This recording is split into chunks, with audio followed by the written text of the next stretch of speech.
Astra Abyssosk.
People around anymore.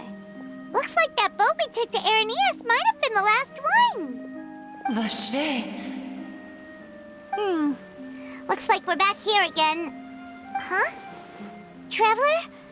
Are you hearing voices again? Ugh. That's kinda spooky.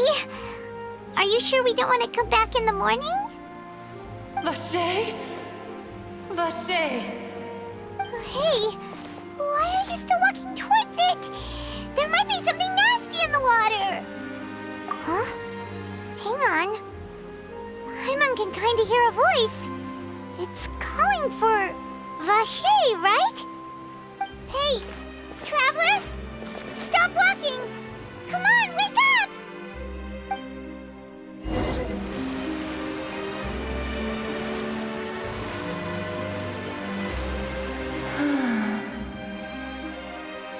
Varcher, are you... my dear Varcher? No, wait.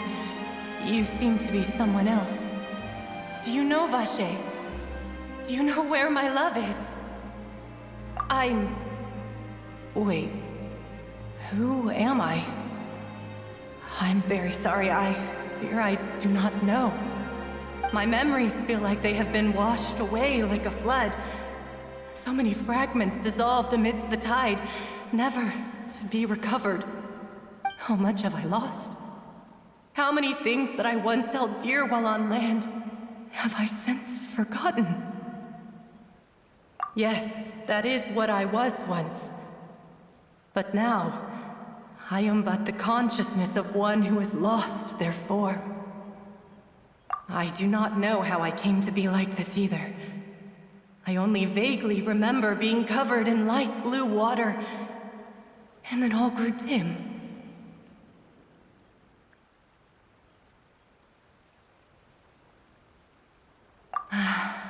I also remember going to many places. I loved adventure, loved exploring places of peril. No matter where I went, Varcher would go with me. I knew how dearly he loved me.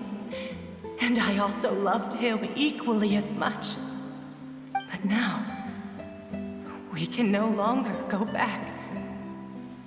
The pain of such parting.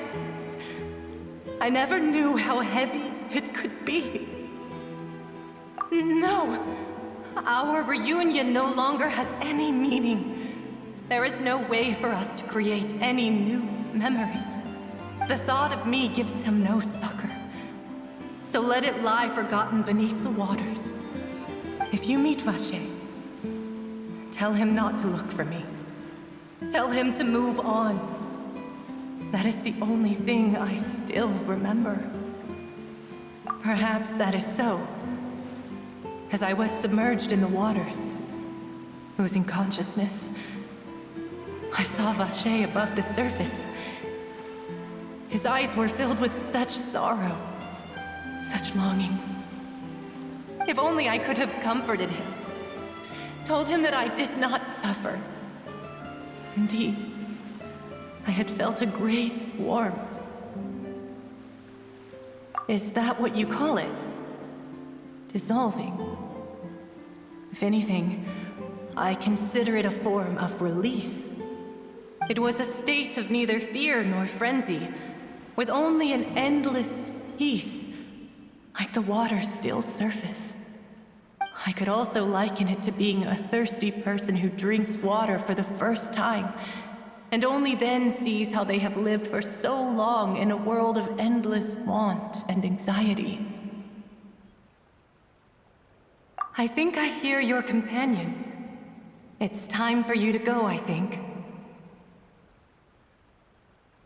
Farewell, then. I am glad that you were able to sense my presence. Remember, if you see Varcher, tell him not to seek me out any longer.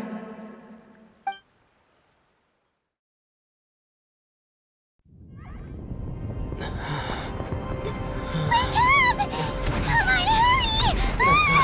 Navia's outnumbered!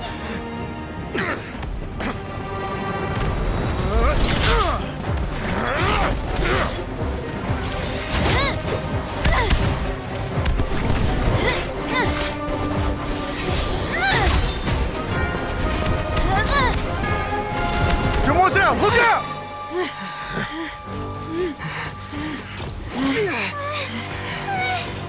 Dear God, it's a whole army of Gardamex.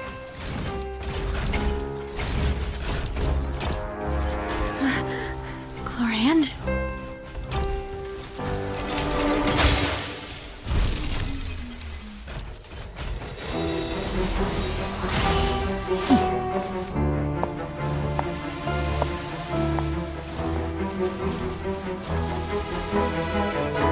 Quick, now's our chance!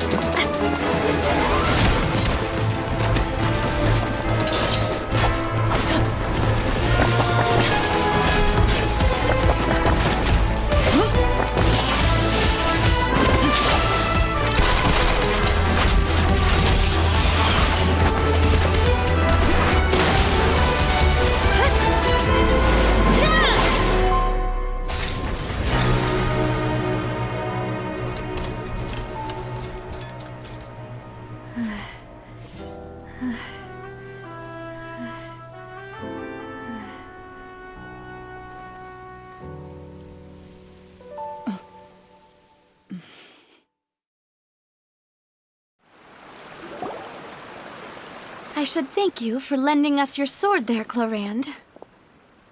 But before I do so, could you explain how you managed to show up here? I followed you. It seemed to me that danger has followed you more closely as of late. I believe that following someone without their knowledge is actually called stalking, is it not? Mr. Callas's last wish was for me to ensure your safety, and I will not betray his trust. He would do the same, were he alive today. Do not speak of my father! Sorry, demoiselle. I was not strong enough. Thank you for your aid, Miss Clorinde, but do keep an eye out for your manner of speech. I believe we all wish to avoid unnecessary emotional harm. Sorry, I did not consider your feelings. Whatever. What else do you know? How did you come to the conclusion that I'd be in grave danger? I doubt I know much more than you, but I believe that the mastermind behind the serial disappearances is very powerful. Your performance tonight will almost certainly attract their attention. I'm sure they've known about me. To be honest, I'm shocked it's taken them this long to act against me. And what about these Gardamex? I thought only those associated with a Maison Gardiennage could control them. None of these mecha have serial numbers.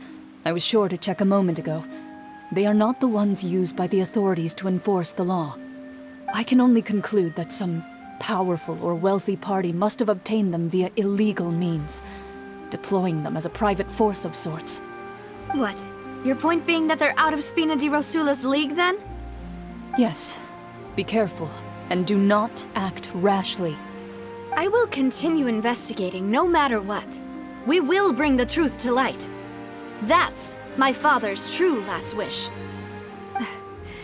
Regardless, thank you for your help today, Clorinde. But if you get any ideas, tell me first. I don't much appreciate being followed. I do not think that they'll strike again anytime soon. So I shall stop following you. Good day, all.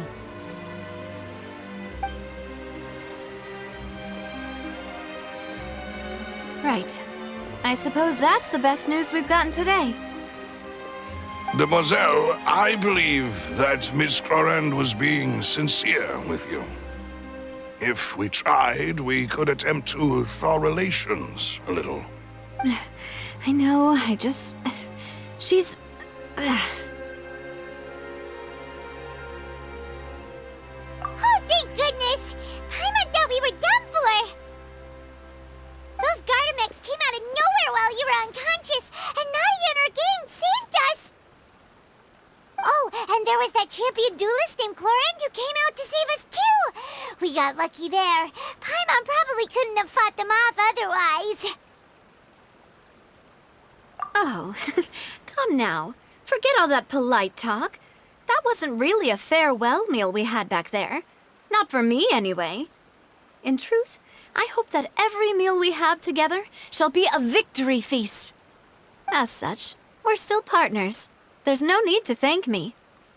It will take 50 years for me to match Demoiselle's magnanimity. If it were me, I would have joined the Spina di Rosula on account of her goodwill long ago. All right, you two. That's enough. Actually, Navia, how did you know that we were in danger? You sure did show up in the nick of time. Well, to be honest, you're the one who tipped us off, Paimon. Huh? Really? Paimon contributed somehow? Ooh, Paimon's even more amazing than she thought! Yes, all thanks to you grabbing my drink by mistake. How did that help? After we parted ways, I was on the way back to one of our bases when I suddenly thought of what you said.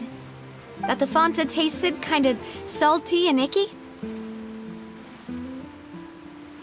Fanta only comes in sweet flavors, so how could it have tasted salty? The color of the drink, if I recall, had also been a bit off. So the Fanta had been spiked with water from the primordial sea?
Yes, so if you hadn't drunk that cup for me...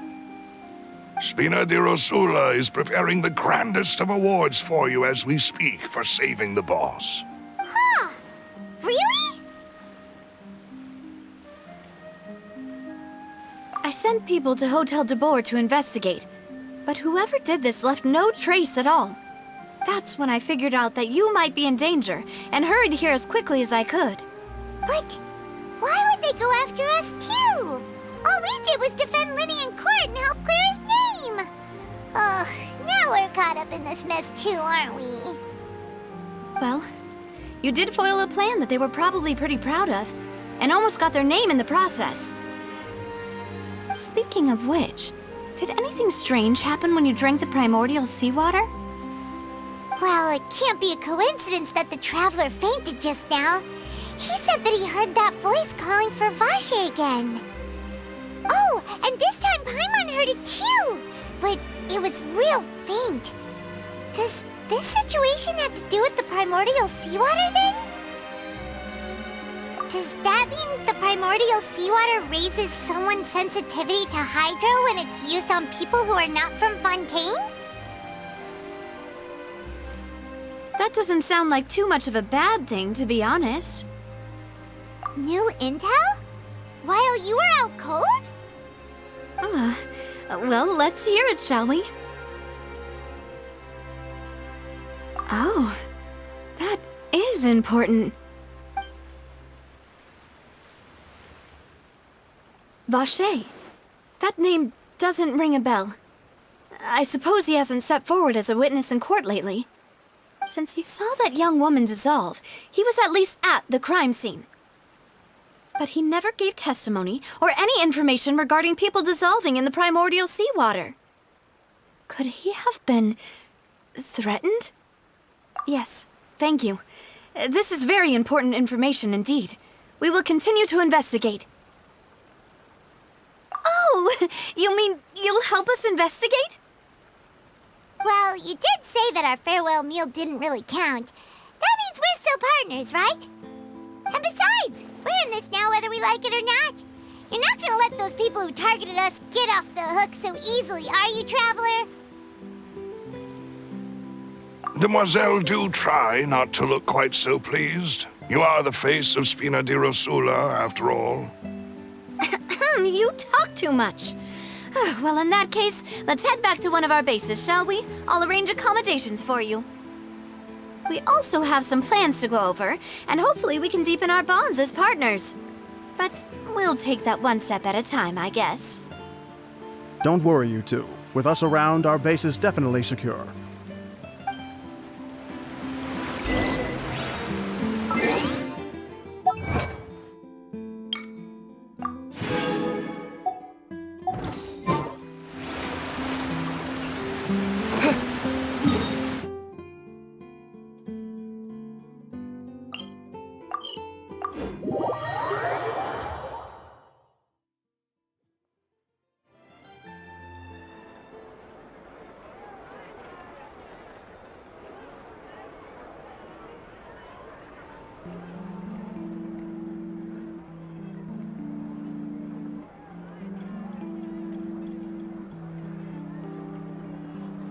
There'll be an extra fee for that.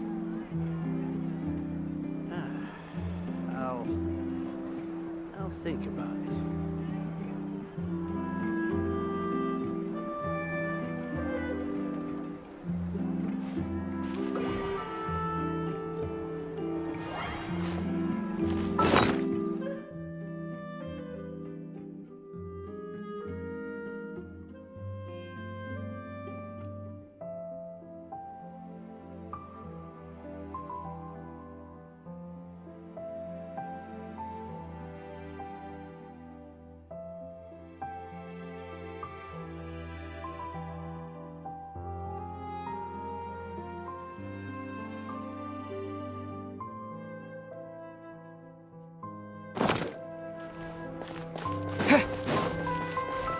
Exactly! But none of them believe me.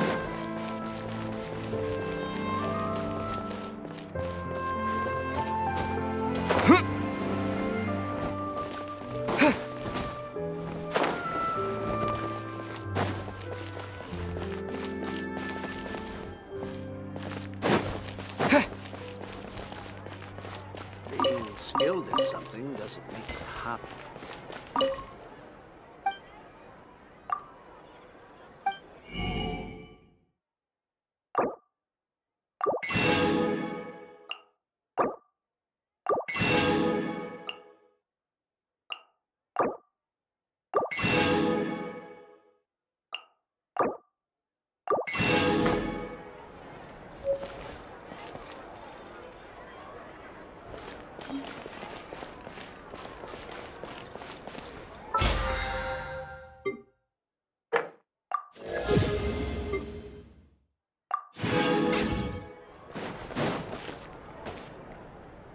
It's right up ahead, but Let's make sure we weren't followed first. I've been keeping watch, demoiselle. I haven't spotted anyone suspicious thus far. Very good. But let's not let our guard down for now. I shall find rooms for our respected guests. Thank you, Melus. Now, let's continue, traveler.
This is your base?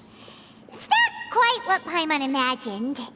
Your accommodations have been arranged. Under the present circumstances, I can confidently say it's the best we have.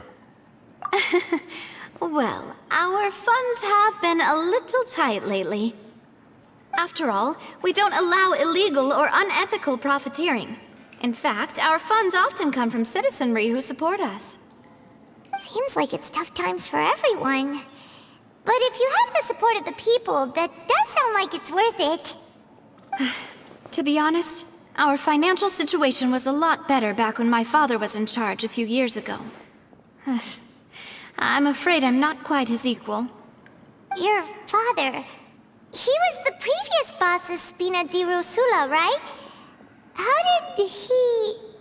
Demoiselle, if you'll allow me to explain. No. I'll explain it myself. I suppose I couldn't run from this topic forever. And as partners, this is something I hope they can understand. My father's name is Callas. Yes, the same one they call Callas the Unfaithful in the streets. 3 years ago, he was accused of murdering his own friend. But he chose a duel to defend his honor instead of standing trial. He died in the duelist's ring. Oh no. But I do not believe my father was a murderer. I'm sure he was set up. At the time, I believed that if he only stood trial and was duly investigated, something amiss would crop up and prove his innocence. But strangely, he not only requested the duel himself, but rumor has it that even after being seriously injured, to the point where he could be deemed as having lost the duel, he refused to surrender, determined to die in the arena. 3 years later, I still don't understand why he did that. How could he protect his honor if he's dead? If anything, he gave up his chance to defend himself. The closest piece of info I have is that my father had been investigating the serial disappearances case at the time of his death. Ah, so that's why you're so determined to get to the bottom of that case. That's right. I've also tried to investigate the murder my father was implicated in, but I haven't found a single new clue in my countless reviews of the investigation records. However, I believe that if the murder case is related to those behind the disappearances, they must know something. I must know what really happened. Was my father coerced? Framed? Even if he really did kill his friend, I must get to the truth. If only he'd been more open with me when he was still alive. He even hid the fact that my mother died due to complications when giving birth to me. And now, here I am investigating his death. You really are a handful, aren't you, Papa?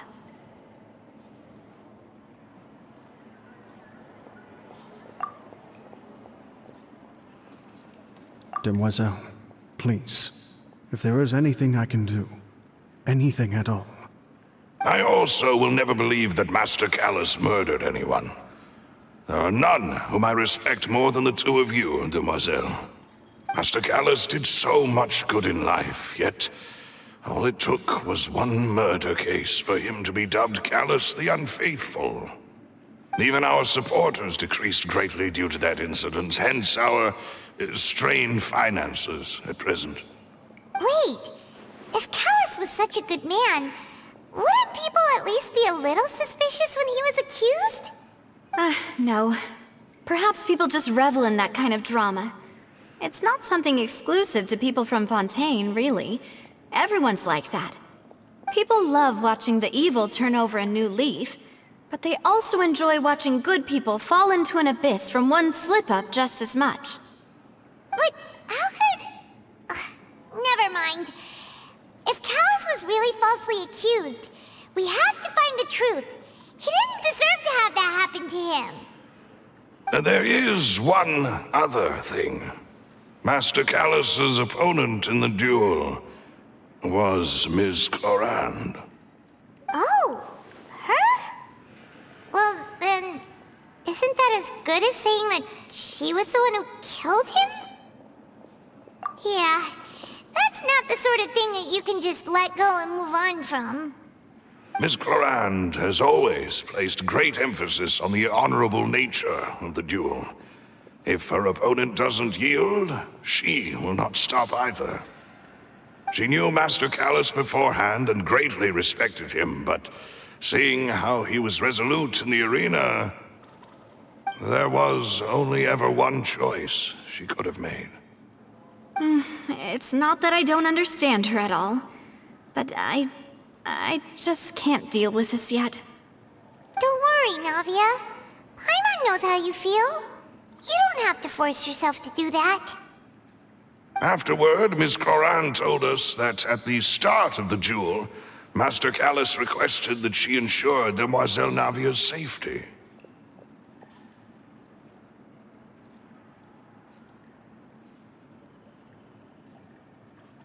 Yes, that is our understanding as well. Oh, Papa. What madness drove you to ask the person who killed you to take care of me? All right, anyway, that's the information I wanted to share with you. Even if it did sound like I was just complaining towards the end. Thanks. You two should go and rest. This was quite a day after all. Yeah, Paimon's beat. Please, relax and get some sleep. We will ensure you rest soundly.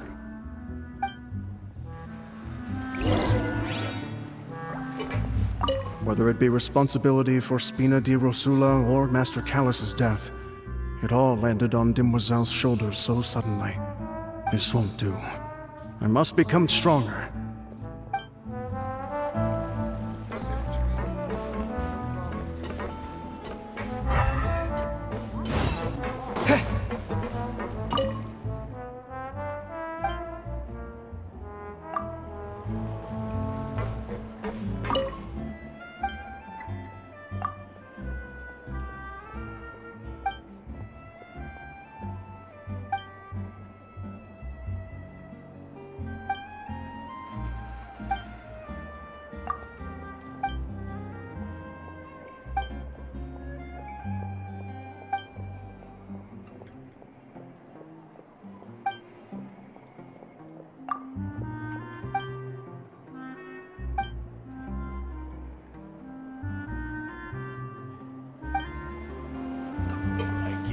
Finally on the road.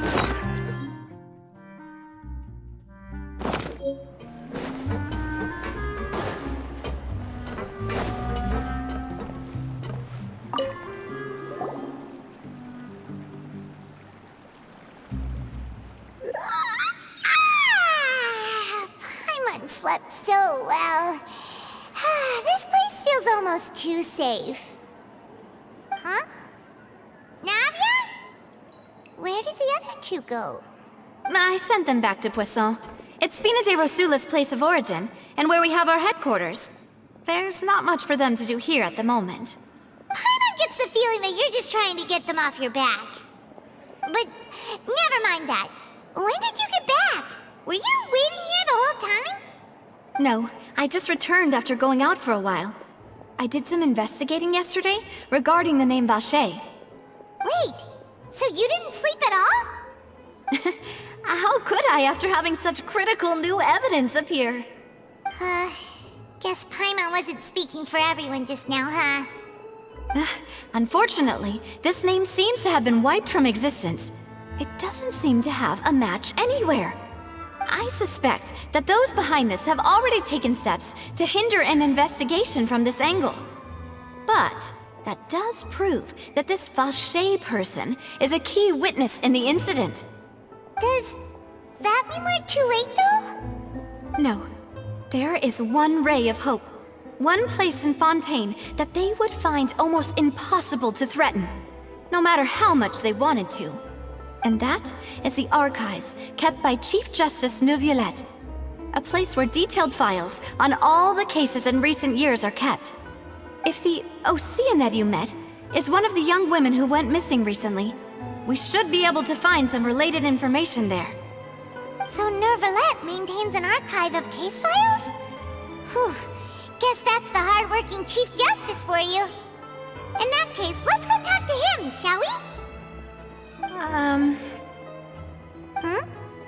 Aren't you coming along, Navia? Did you get tired? No, it's nothing. Let's go see the Honorable Chief Justice.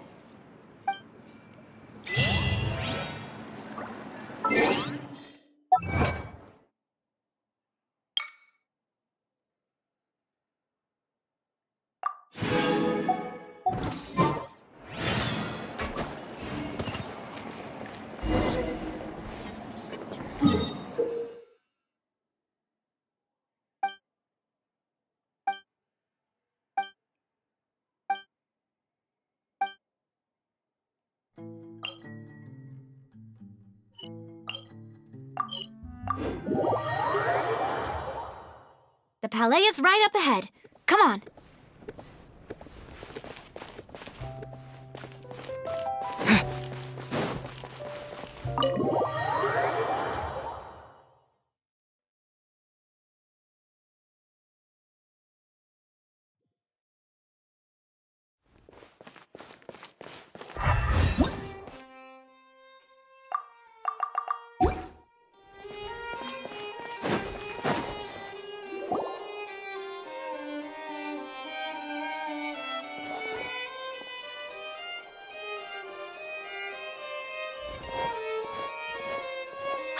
Please state your business here. The Chief Justice is presently occupied with official matters. This place does look pretty heavily guarded. Guess that proves that Neuvillette's files are really secure. Hey, don't you recognize us? Huh? Who are you? Just to be clear, I don't care who you are or who you might be related to. Our rules make no exceptions. See? They've got great discipline, too. Yep. Paimon can tell. If you're here just to crack jokes, I can point you towards the exit. Unlike some, we're busy, so please leave if you don't have a reason to be here. No. What I meant to say is, shouldn't you remember us from a few days ago? We were at the trial of the great magician Linny. Oh, yes, I remember. I read about it in the Steambird. You must be Linny's attorneys. It's all coming back to me now. We're here today to report and archive some information on a follow-up case. Is that even a thing? Of course. Don't worry. We're here on official business. You can trust us. All right then, I'll let you through. The Chief Justice is just inside. Thanks so much.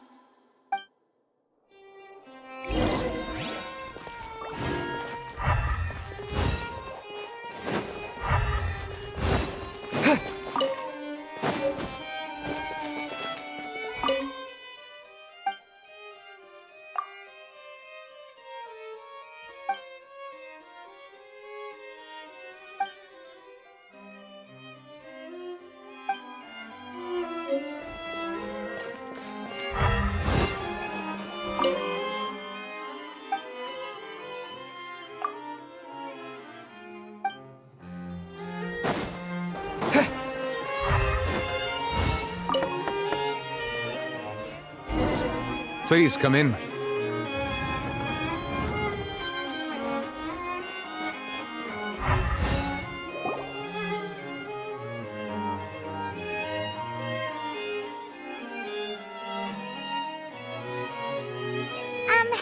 Sorry to barge in, Monsieur Neuvillette. We only lied to get in because we didn't know any other way. It's all right. Please let me know how I may be of assistance to you. So you're not mad at us? We're looking for a man called Varcher. He may have been an eyewitness in the serial disappearances case. If we can find him, we may be able to unearth some key information on the case. Ah, I see. In that case, please wait here a moment while I browse through the files.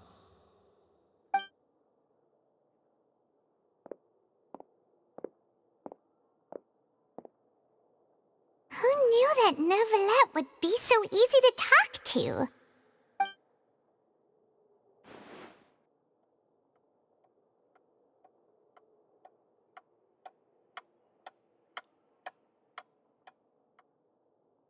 Unfortunately, I'm quite certain that no one by the name of Varcher has been involved in any case, criminal or civil, in the past several years. There are no records of him either in the files or in my memory. Traveler, what if it was really just a dream? Is that so?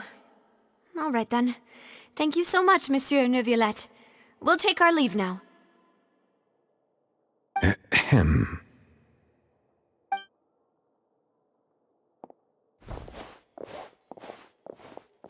Miss Navia, I can understand how you feel. Your father, Callas, was a truly exceptional man. We deeply regret his passing. And what are you trying to say, Monsieur Neuvillette? Are you trying to console me? Extend your sympathy? Or just express some tendril of regret? No. You are not trying to do any of that. I can hear it in your voice. There's no emotion behind your words. You only said those things because you felt like you should. It's just like last time. After my father took his place in the duelist ring, I pushed through the guards to talk to you as a last resort. You even told me then that you thought there was something fishy with the case, yet you still allowed the duel to go ahead. In your eyes, the value of a human life is nothing compared to those cold laws you hold so dear. If you truly regret my father's death, then why didn't you call a stop to the duel? Why didn't you give me the power to stop him from throwing his life away? Why did you just let him die, despised and hated by all? Everything was hanging on a thread at that moment. Just the tiniest effort could have changed everything. There are still so many things I never got to tell him. So many questions he still owes me answers to. If you really have no heart, then just look me in the eyes. I, Navia, will show you the true meaning of regret. I'm sorry, Miss Navia. You and my father are truly alike. You keep all kinds of things in your heart and never say a word to anyone. It's not so much that you can't feel, but that you would never express anything. Oh well. In any case, everyone already knows full well the apathy of the Chief Justice. My apologies for taking my emotions out on you, Monsieur Chief Justice. Let's go, Traveler and Paimon.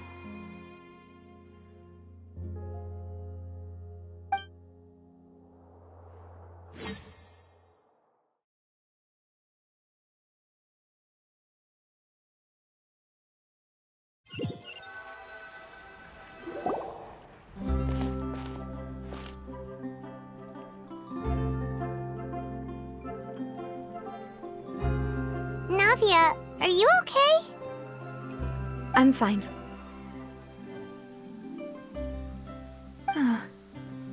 Rain. It's raining. You're right. Wasn't it still sunny when we went into the building? And there shouldn't be any active trials today. How strange. Now that I think of it, on the day my father was convicted of murder, it was also raining. What is it? Did you think of something? Yeah, he was outside. It was uncovered and the rain could fall there. Why? Do you think the rain could have affected the crime scene? That thought has occurred to us before. We've even expanded the search area to try to account for that, but didn't find anything of value. Oh? Wait. You don't mean... So you're saying that the true murderer could have been turned into water and then got washed away with the rain? Yeah, and if that's what had happened, then no one would have believed your dad, even if he explained what he saw to the authorities. I really think I found a true genius for a partner. You're completely right. How did I not connect the dots earlier? All right, let's go to Poisson. With this new lead in mind, we'll get to the bottom of my father's case for sure. Yeah, we're gonna make progress for sure this time! Do you want to go with me now? Or do you want to head over by yourself later?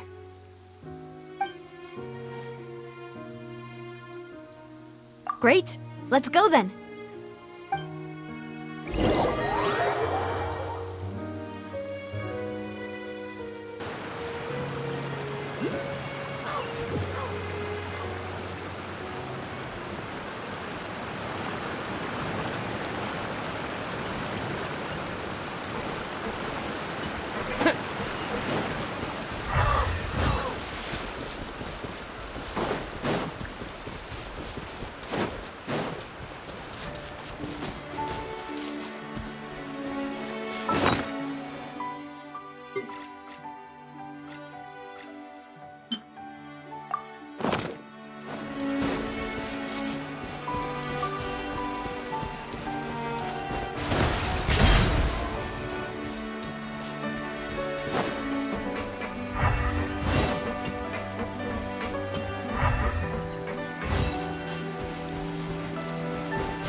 Is this an answer from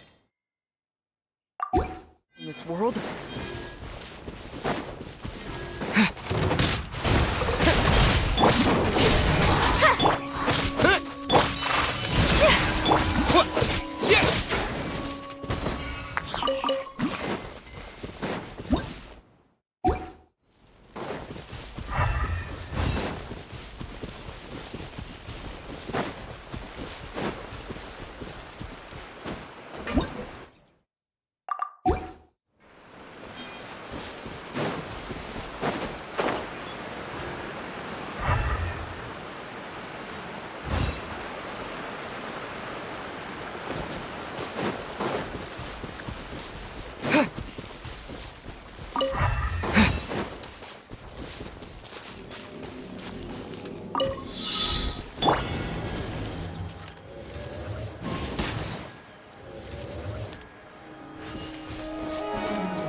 Another target tracked down by Outrider Amber.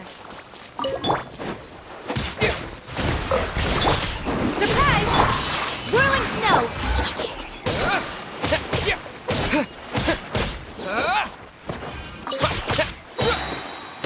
Water jet!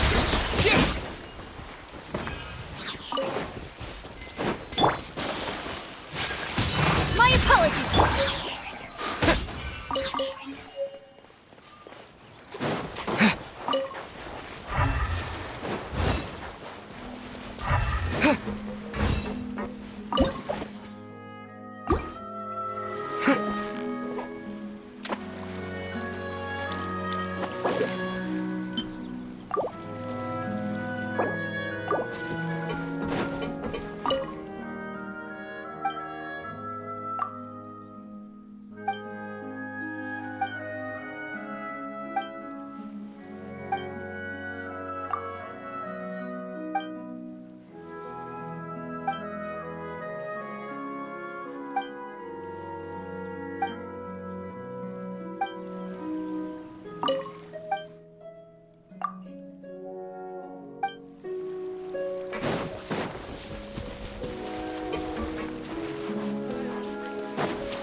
There's no need to be so surprised. While it may look like a ship, it's actually Spina di Rosula's headquarters. My father was the one who asked for it to be built like this. Perhaps our taste in exterior design is the only thing we occasionally had in common. A gigantic and glamorous ship embodies discovery, opportunity, ambition, and conquest. It symbolizes Spina di Rosula's bright and limitless future. And Paimon thought you were bluffing when you said Spina di Rosula had a glorious past. Paimon was confused why a group with such a history would live in the sewers. But now that Paimon has seen this ship for herself, she's been convinced. Well, Poisson is where Spina di Rosula began, after all. It's our main base, our home.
I'll keep this close.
Melus, we're back!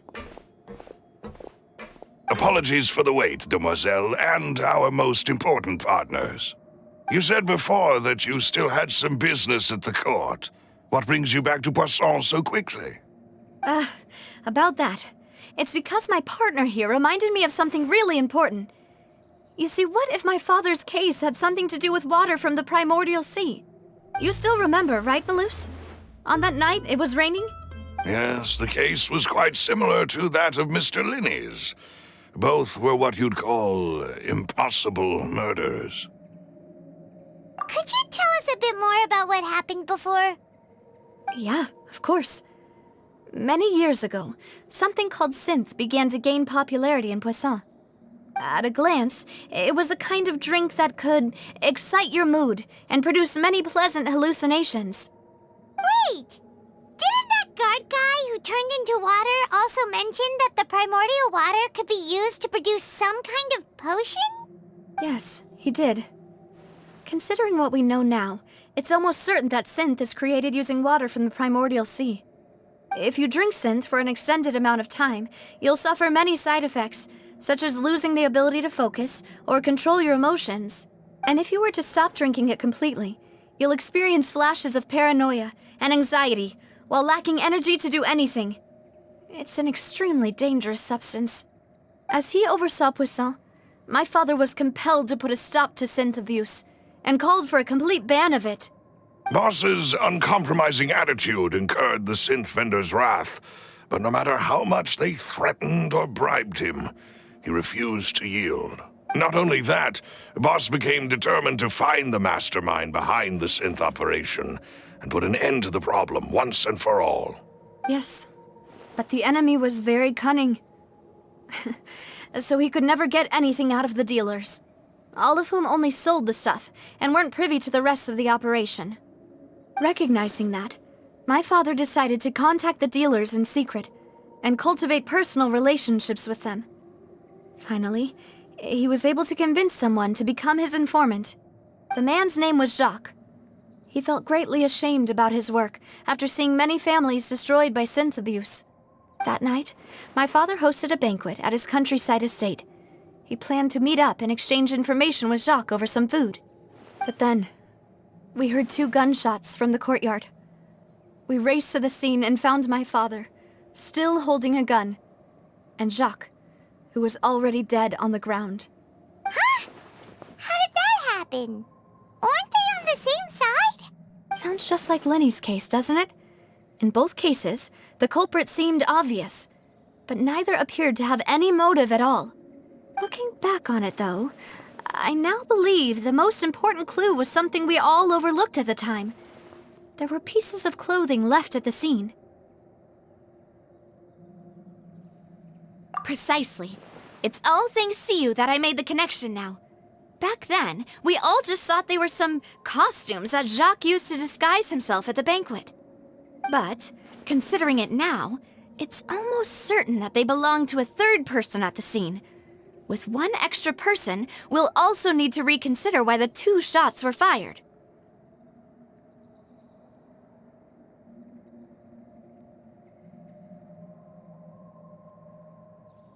You're right. We still don't know what happened. But my intuition tells me that we're on the right track to figuring it all out. I'm finally headed towards the truth. Jacques was an empathetic man who was infinitely remorseful for his past actions. It's unlikely that he turned on Boss with 0 warning. I think this third person is probably the key to the full truth. On that note, however, even though this will not please you, demoiselle, as your and your father's butler, I must still offer a word of warning. Our opponent is insidious and cruel.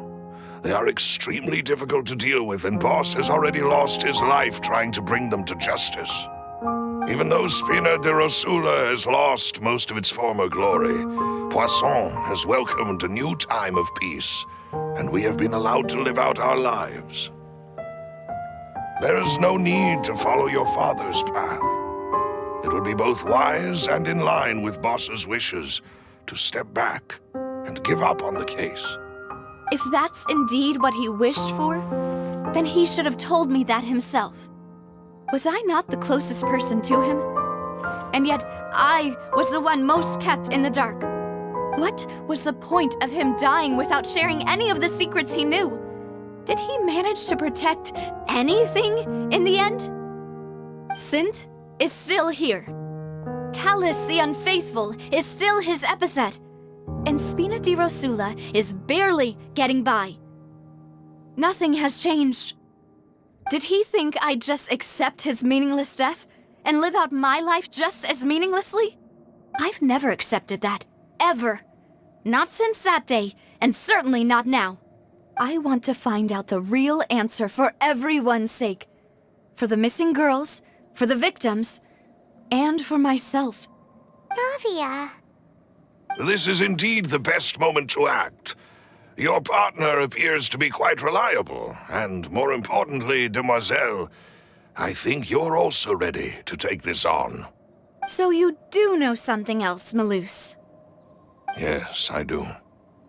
In fact, even before that banquet, Boss already knew of the connection between Synth and the serial disappearances case. But what drove all the tensions to the boiling point was the revelation that you, demoiselle, had been selected as the next target to disappear. What?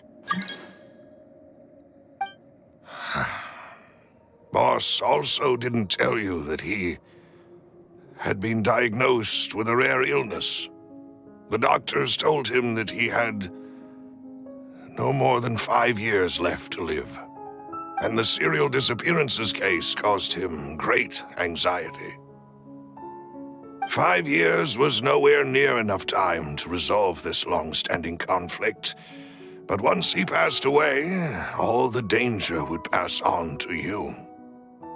Knowing all of this, he decided to use one final intimidation tactic before his death. He claimed to have already gotten his hands on some key incriminating evidence for the other side, and even told some members of Spina di Rosula about the details. But as long as you remained safe, he would not share the evidence with the public. If something were to happen to you, then he and all those he told would immediately expose all they knew about Synth and the disappeared victims. Right, so nobody would be able to get off scot-free. As we've seen, Boss's tactic has worked. Even though Boss has been gone for a long time, the other side has not tried to take Demoiselle's life. No, I don't believe it. He never appeared to look sick to me. No father wants their daughter to see them weak and haggard, especially someone as proud as Boss. To him, dying in a duel and suffering lasting dishonor as the unfaithful was still far preferable than losing face in front of his daughter. So he chose to die in silence, so that he could protect me. I'm afraid you're not understanding this correctly, demoiselle. What Boss wanted to hand to you was not a parasol, but a sword. If Boss's spirit could hear you telling me that you want to find the answer for the sake of everyone involved, I'm sure he'd be extremely proud. That fool. Couldn't he have just given it to me straight? No. He might have set up everything precisely because he never thought I'd be able to understand him. Is that the amount of confidence he had in me? And what if I was never able to make it to where I am now? Yeah. I suppose that's true. With the way he'd set things up, if I had wanted, I could have just lived out my life without a care in the world. But thankfully, he rarely talked to me about complex matters, and thus understood little of me as a person. In this case, he really didn't need to give me an easy way out. Melus, what was the key evidence that he shared with you? It's the location where synth is produced. Essentially, it's the enemy's headquarters. When he was threatening the enemy, Boss didn't share the specifics of the incriminating evidence he found. But if you want to use it against the enemy, you'll still have to take several things into consideration. Why? If we know where the place is, can't we just go storming in? You mustn't forget that we're fighting against a mysterious and dangerous organization that's been in operation for decades. There's no telling what might be lying in wait at their headquarters. We also have no idea what kind of evidence we may be able to find inside, nor what people we may be able to capture. But a single visit to their headquarters would be tantamount to a formal declaration of war. The worst case would be that we leave empty-handed, but also open ourselves up to full retaliation. Then, in that case, why not work with the Fontaine authorities? Well, you saw one of them dissolve during Mr. Linney's case. We have no idea just how thoroughly they may have been infiltrated. That's true. Seems my father really had no choice. But things are different now. It should be a lot easier to prove the other side's guilt, now that we've connected Synth with the disappearances case. You sound like you've put a lot of thought into this, Melus. I am the butler, after all. I live but to serve the boss and Demoiselle's will. I've always been willing to take on any kind of risk for your sake. But considering my relative lack of ability, I've spent my time keeping secrets, performing basic investigations, and waiting for the right time to come. Thank you for all of that, Melus. Have you discovered anything new in the past few years? Let me think. One conclusion I came to was that the enemy must be quite familiar with Spina di Rosula, or at least have an informant planted here. When I announced orders to the organization's members on Demoiselle's behalf, I used to deliberately keep a few people in the dark and observe the reactions of the synth vendors. If the vendors didn't change their plans, then the individuals informed of our orders must be innocent. If the vendors packed up and fled, however, then someone must have given them the news. After several rounds of testing and investigative tracing, I've narrowed the suspect list down to 3 people. The first is Florent, Spina di Rosula's senior advisor. Huh? Florent? Yes, surprising, isn't it? He was one of the people Boss trusted the most, which also means that he was someone who understood Boss really well. Thanks to his position within Boss's innermost circle, he always knew our upcoming plans and could thus avoid capture this whole time. There's someone else like him too. Marcel, the head of Confrérie of Cabrières. Uncle Marcel. It's a guild in Poisson. Boss helped it to grow to its current size and prominence. In the beginning, they were only reselling some daily goods, but now they're one of the richest guilds around, with a lot of business connections in the city. So, they're like a sister organization of Spina di Rosula? Yes, you can say that. When we were fighting against the synth dealers, they provided us with plenty of support. It's a bit difficult to imagine someone using their own money to hunt down themselves. The final suspect is Thierry, the man responsible for coordinating information between Spina di Rosula and the guards. Although the guards mostly leave us to our own devices, there are still many activities we have to report to the local authorities. Since Thierry is always in the know about our current activities, he could theoretically always plan one step ahead. I see. These are all people who I communicate with quite regularly. To think that the enemy we've been fighting against has been right next to me all along, among those I trust the most. It's almost too hard to believe. If you want to investigate them, please take every precaution to not alert the quarry. Judging from our experience, the enemy is extremely cautious. Of course. And thank you, Melus. You've provided us with a lot of great information. You're too kind, my lady. I'm just doing my duty. And before I forget, proving Boss's innocence would also mean clearing him of blame in Jacques' death. After that incident, Jacques' wife and daughter were taken into the Spina's care. They still live in Poisson today. If it might help, you could also pay them a visit. I can make the necessary arrangements. Aw, thank you so much, Melus. You really are the best. A new case awaits, my dear partner.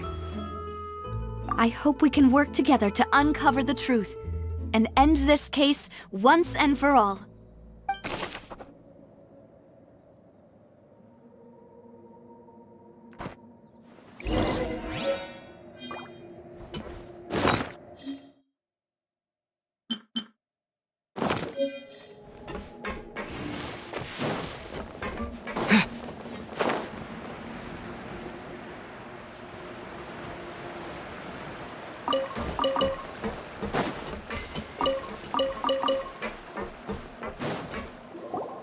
It is settled, then. Please excuse me, and enjoy your conversation at your leisure. Thank you for arranging everything for us, Melus. Excuse me, miss. Do you need anything from us? Hey, Navia's all quiet. This isn't like her at all. I'm sorry that I only came to visit after all this time. After what happened, I didn't know how I was supposed to face the two of you. Ah, if it's about that, there's no need to apologize. After my husband died, Spina di Rosula sent us a lot of mora and support. I understood your guilt and apology to be genuine. But aren't all of those things nothing compared to the loss of Jacques? I can understand the kind of pain that comes with losing a father so needlessly. You don't understand at all. I didn't know how to face you, because I didn't know what I could possibly bring as a consolation gift. I know only the full truth could bring closure to you, and to all of us. I'm sorry. I appreciate the sentiment, but you don't have to carry all that guilt. On the matter regarding my husband, my daughter and I have more or less found our answer already. Would you mind sharing it with me? I really can't believe that my father could ever bring himself to shoot Jacques. I always knew that my husband's money was earned through others' suffering. He told me countless times that if he could turn back the clock, he would never go into the synth business again. He had many regrets, and felt that he took the idea of providing for his family too literally. For the longest time, he thought mora was everything. So when Mr. Callas came to him with a proposal, he accepted it almost immediately. He tried to be as careful as he could, but even so, he was still found out by the higher-ups. They found out about his betrayal? Papa didn't say that exactly, but Papa did tell me that I should never be ungrateful. Before he left that day, he told me that he had no choice. It was only later that I realized it was his final farewell to the two of us. I don't know that for sure, but you could say that's the conclusion I eventually came to. Which is why I'm the one who should feel guilty. Callas had always taken great care of us, both when he was still alive and after he passed away. Even if he fired the shot that killed my husband, it was likely in self-defense. It is impossible for me to hate him for what he had done.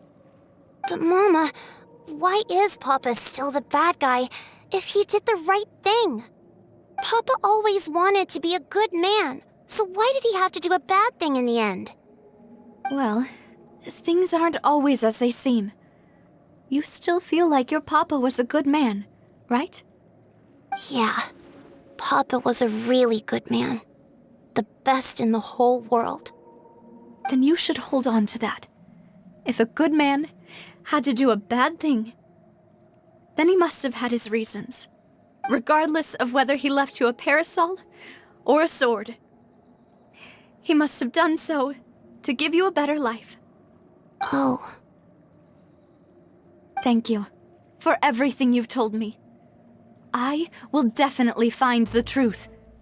The current state of things is not something I'm willing to just sit back and accept. Thank you. I'm very grateful to hear this from you. Even though your personality is quite different from your father's, your determination when you speak is really similar. You really think so? That's the first time anyone said that to me.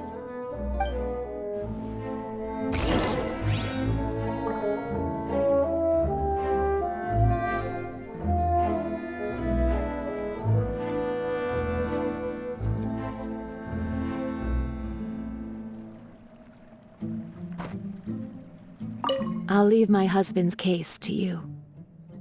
Thank you, Miss Spina, and Miss Spina's friend. Are you okay, Navia? I'm fine. Don't worry. Let's investigate the 3 suspects next. Florent should be nearby, and we should be able to find Thierry and Uncle Marcel in the city.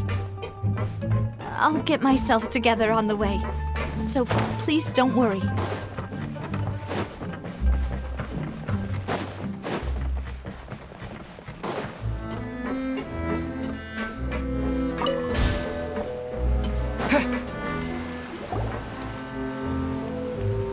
Greetings, boss.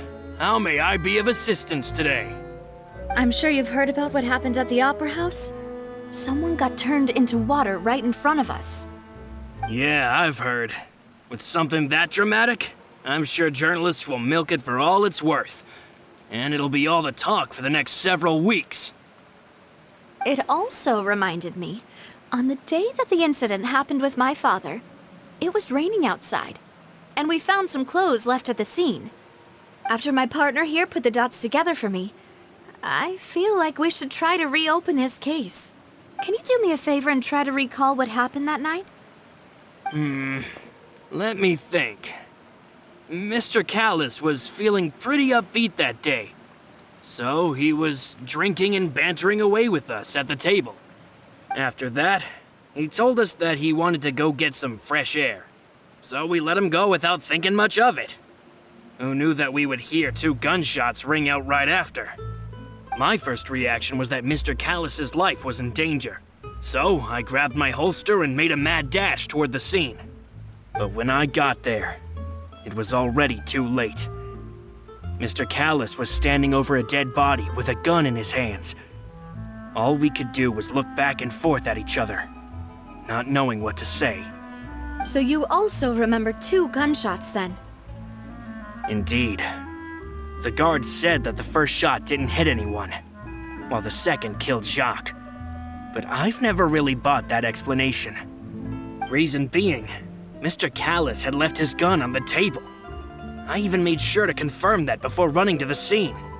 But according to the guards, that doesn't mean he couldn't have had other guns on his person. About the clothes left at the scene that you mentioned, do you think there was a third person there who was turned into water? At least from our perspective, my father had no reason to kill. So he would also have no reason to bring an extra gun with him. The gun he was holding probably belonged to Jacques, or a third person on the scene. Yeah, that makes a lot of sense. So you're saying Mr. Callas ended up with the gun because he seized it from one of the other guys? But hold on. If that's what had happened, then why didn't he share the truth with any of us? He didn't even want to face the Oratrice machine, and chose instead to prove his honor in a duel. Did he lose all faith in the courts after seeing someone dissolve right in front of his eyes? About that, Melus told me a thing or two. So, I think I can understand why he committed to the duel. I'll tell you everything, once the whole truth has been revealed. I understand. Then, I'll leave Mr. Callas's honor in your hands, boss. And if I may just say one more thing. The whole Callas the Unfaithful epithet has been a thorn in my side since the day it was invented. Many people have laughed at me for still calling him Mr. Callas, even after so many years have passed. But it was Mr. Callas's trust that allowed me to rise through the ranks of Spina di Rosula and live the life I lead today. No matter what others might say, he'll always be the man I respect the most. And he'll always be my boss. Don't worry. I will definitely find the truth. You and all our other comrades at the Spina deserve to know the truth as well.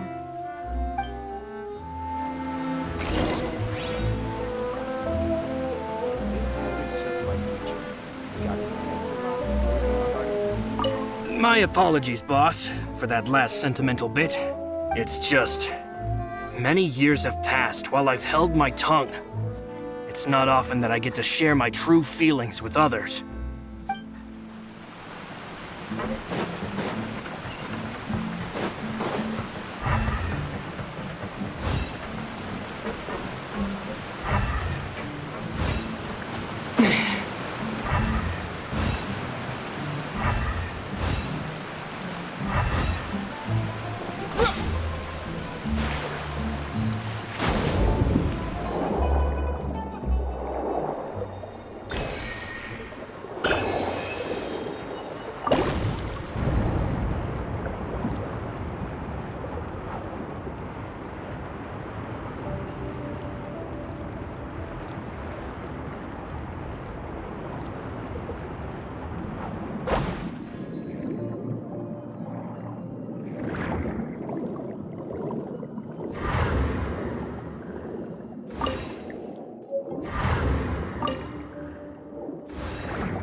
Hey, Thierry! It's me! Oh, now, what brings you here, Miss Navia? I've heard that you made quite the name for yourself at the Opera House. Oh, so you've got news of that already. Oh, okay. Hey, I'm also a member of the Guards, you know. The way you make it sound, people would think I was sent off to Poisson because I had done something wrong. Are you sure there isn't a little bit of truth in that? Under normal circumstances, shouldn't you have been called back to the city already? I mean, where I work is really up to me. Let's just say I enjoy the ambiance of Poisson. Callas did a fantastic job running the town, building Spina di Rosula from the ground up and clearing many obstructions in my way. It would be next to impossible for me to find a similarly easy but high-paying job in the city. Anyway, enough chit-chat. Are these two friends of yours? You, here for some formal business? Yes. These two are my partners. What happened at the Opera House made us realize that Linny's case and my father's may be related. We're trying to reinvestigate the details of my father's old case. Ah, I get it. You think there might be more to the case now that we know people can be dissolved into water, right? I was also flabbergasted when I first heard of it. If you want to go through the original files from your father's case, I can help you look for them. That'd be much appreciated. Thank you. Actually, I have another question. Do you have the authority to dispatch Gardamex? Of course. Without them, I couldn't possibly handle Poisson on my own. Why do you ask? We definitely can't use them to forcefully get more evidence for your father's case. Well, you see, just recently, we were attacked by a horde of unnumbered Gardamex in the city. So, if you hypothetically wanted to do something against me, all you would need to do is get rid of the mecha serial numbers and send them after me. Then you think too highly of my abilities. Dispatching mecha is very different from controlling them. If I had to make an analogy, when you order a dish, the chef will make it for you. You can ask the chef to cook, but not to massage your shoulders or carry your baggage. If you try to make unreasonable demands, the chef would just think you're out of your mind and ignore you completely. The same goes for me and my Gardamex. Removing a serial number is also not as easy as you might think. There are a lot of complex steps to it, and it's almost impossible to keep it a secret. So I can promise you, those mecha were definitely private units. They're certainly not cheap. So whoever their owner is must be super rich, powerful, or both. Now that you mention it, though, being in the synth business would definitely be profitable enough to afford this. Oh, then you're officially in the clear, Thierry. Oh, well, thank you for the vote of confidence, Navia. Jokes aside, I'd like to wish you all the best with your investigation. I'll be staying in the city for a little while, so just come find me if you need any support from the guards.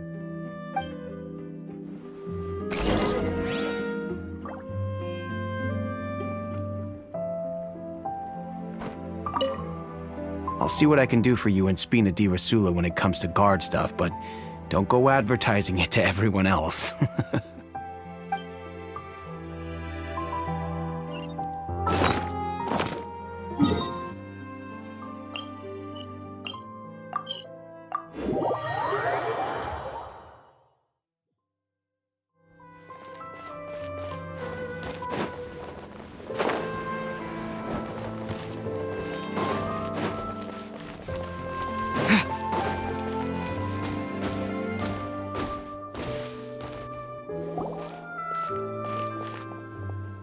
Hello. How may I help you? I'm here to see Marcel. Could you please let him know? You can just say Navia's looking for him. Sure. I will let him know right away.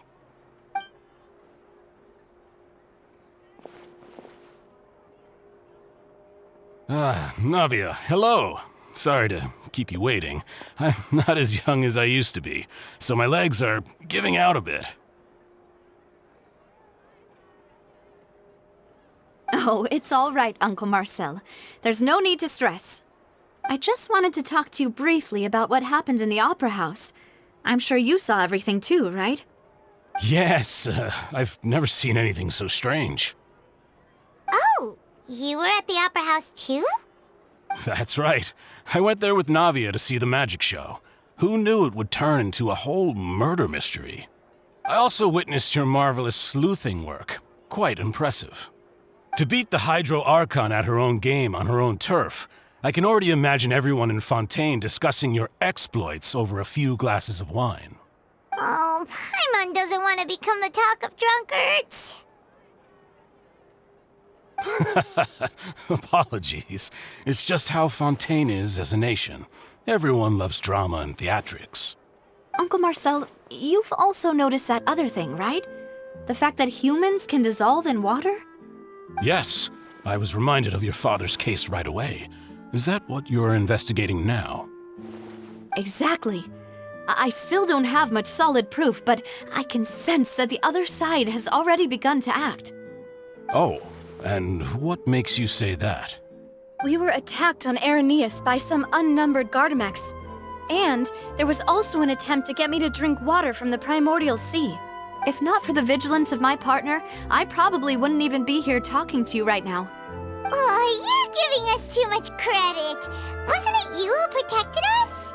Alas, it seems things are heating up again. The peace that Callas sought so dearly will soon become a thing of the past. But rest assured, Navia, Poisson will always remain a safe haven for you. If you're scared, you can always return there. If anyone dares to lay their hands on you there, the Confrérie of Cabrières will use its funds to the last Mora to bring them to justice. Thank you, Uncle Marcel.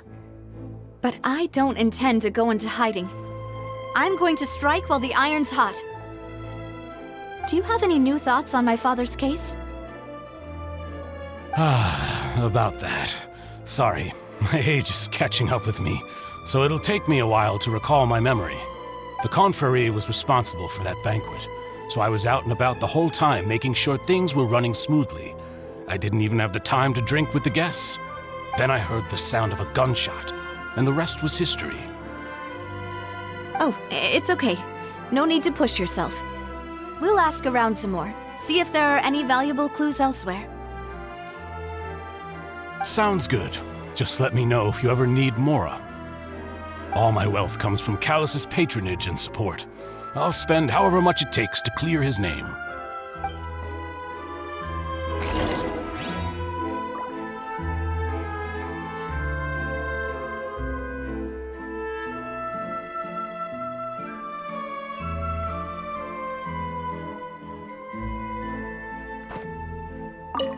Alas, why do these kinds of things happen to the kindest people?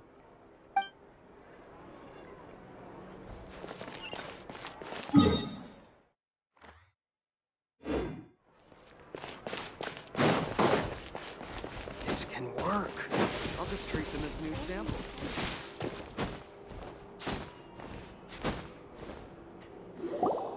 We've talked to all three suspects, purely based on their conversations with me. None of them sounded particularly suspicious. I suppose that's to be expected, though. If a single conversation's all that's needed to find them out, then my father wouldn't have needed to investigate the case for so many years. Anyway, even though we didn't make a breakthrough, let's still compile what we were able to find. But where should we start? Ah, you're right! Flora mentioned that Callas probably only ended up with the gun because of circumstance. That makes sense. According to Jacques' family members, he already told them that he had been discovered, and that he had no choice before he left home that day. If I had to guess, he probably received an order from the synth boss to kill my father. Had he refused, he and his family's lives would have been forfeit. So, Jacques fired the first shot? Oh? And why is that?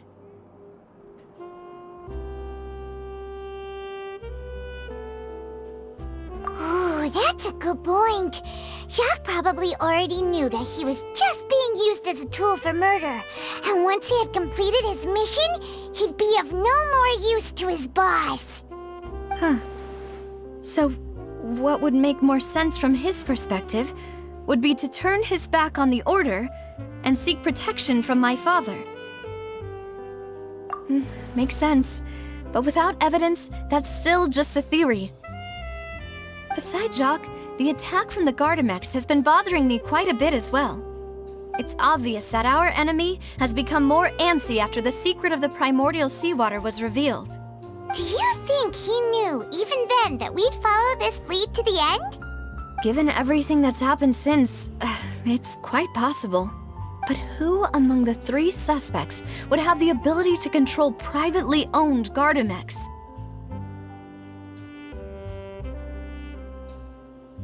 Thierry, you say? Huh. It is possible that he's figured out a way to convert the Gardamex for personal use. But I didn't feel like he was lying when he was talking to us about the mecha. I also don't think he'd be able to keep that kind of tampering under wraps. Yeah, had he actually tampered with the mecha, we'd be able to prove it with a simple check of the guard's inventory. If the mecha were taken from the guards, it should be pretty easy to find out when and how that happened.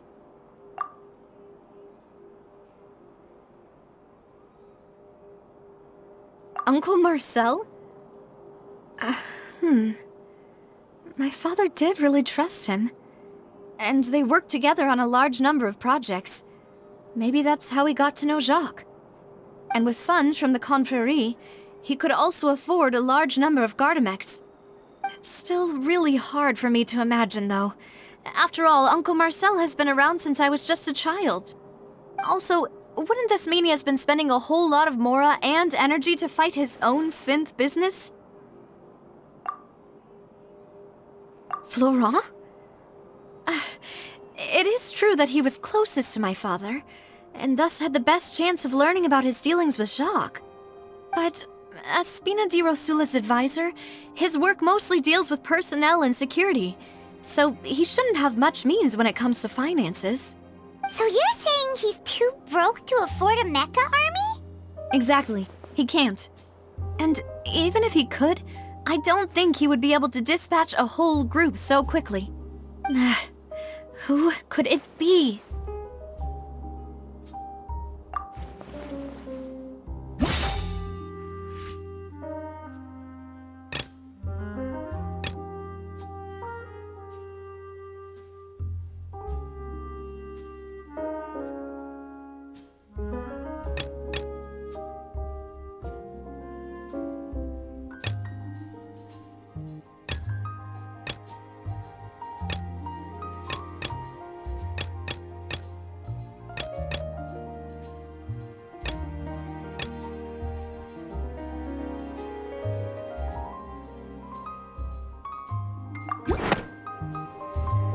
You know, if you think everything through, Uncle Marcel is indeed the most suspicious of them all. Could we be missing other suspects? Melus didn't know about the people turning into water thing when he narrowed it down to these 3, did he? Melus has always been very reliable, and his judgment of others' trustworthiness has been fair and well considered. When he laid out his case for the 3, the rationale he gave me made a lot of sense as well. The suspect is knowledgeable about the Spina's internal affairs, has the means to dispatch mecha to assassinate us, and possesses significant intellect and foresight. Even if I don't want to believe it, I'm starting to see how things could all tie back to Uncle Marcel.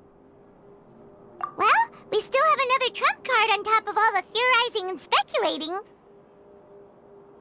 Yes, Melus did say that charging straight in there would be extremely risky, but we don't have any other options right now. We need far more solid proof before we can hope to go charging in on our enemy. Navia, here you are. Oh, I've been looking for you. Huh? Aren't you the guy from the guards? Did something happen? Yeah. News came from Irenaeus just after you left. We've got another trial on our hands. Wasn't that place built specifically for holding trials? What's so newsworthy about this one? I know. But they said the person they're putting on trial is a Fatui harbinger called Tartaglia. What? Is that someone you know? Yeah, we know him. Maybe even a little too well. Well, He's been accused of being the true culprit behind the serial disappearances case. It's absurd, don't you think? Wait, how? None of our investigations have had anything to do with him. That's what I thought was strange about it, so I came to tell you the news right away. If the charge against him stands, then it'll be next to impossible to get the guards to support any of our planned investigations. Right, because they'll think they've already found the culprit. Yeah, and it'll be a lot harder then to clear Mr. Callas's name. I understand. Well, partner, what do you think we should do? We still haven't found any conclusive evidence. Huh? Split up? What do you mean?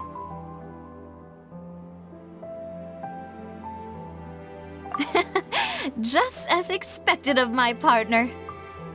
Since this is a trial about the serial disappearances case, the culprit's attention will be focused on Arrhenius, leaving his home base wide open. You're right.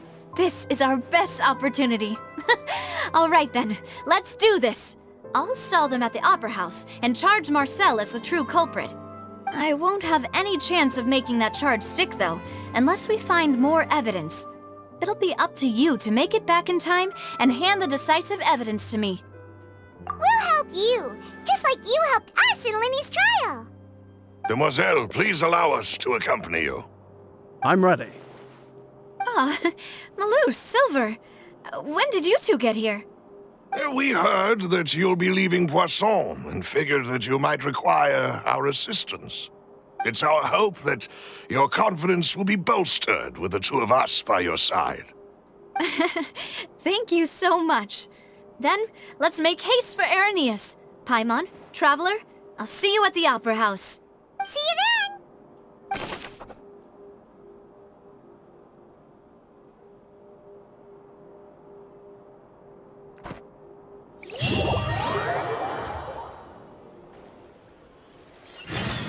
Now that Navia has set out for Arrhenius, we should also get going. The location has already been marked on the map, so let's head over.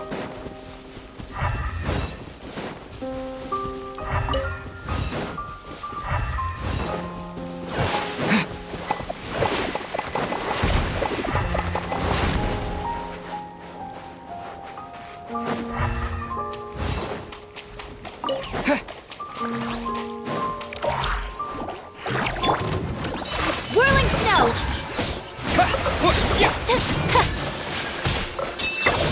Let it rain! Ship on up!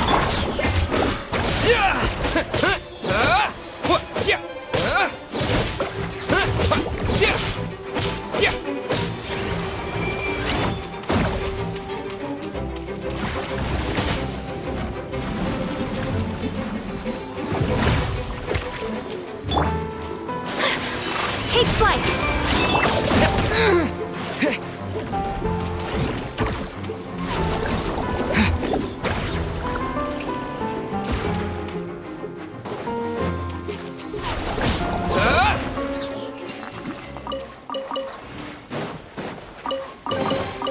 Is this an answer from this world?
keep this close.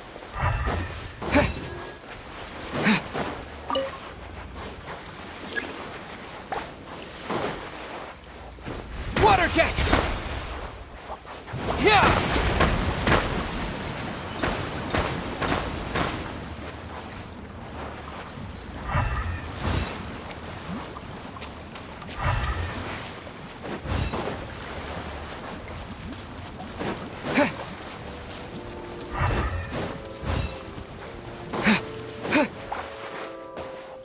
Water jet!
A reward on the road.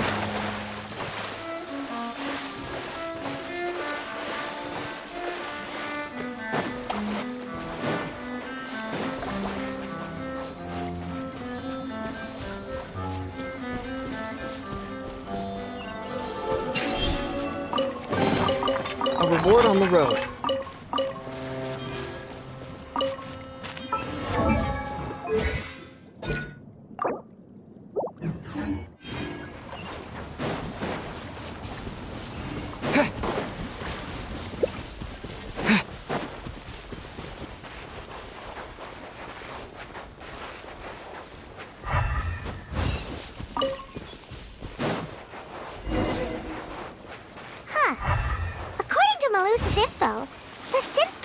base is underwater.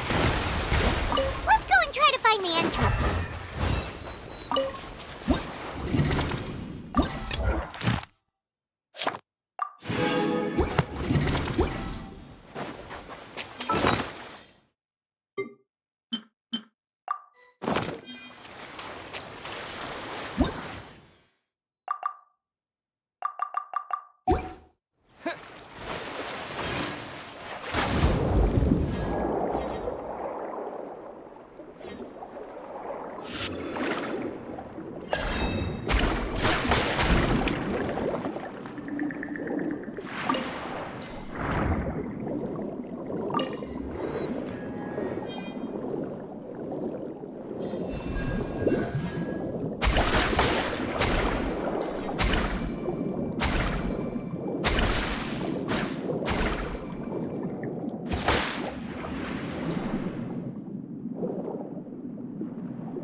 So this is the entrance that leads to the synth production base. It sure doesn't seem out of the ordinary at all. Ah, you're right. An important place like this is bound to have a ton of protective measures and mechanisms. Navia's probably arguing up a storm right now to stall for us.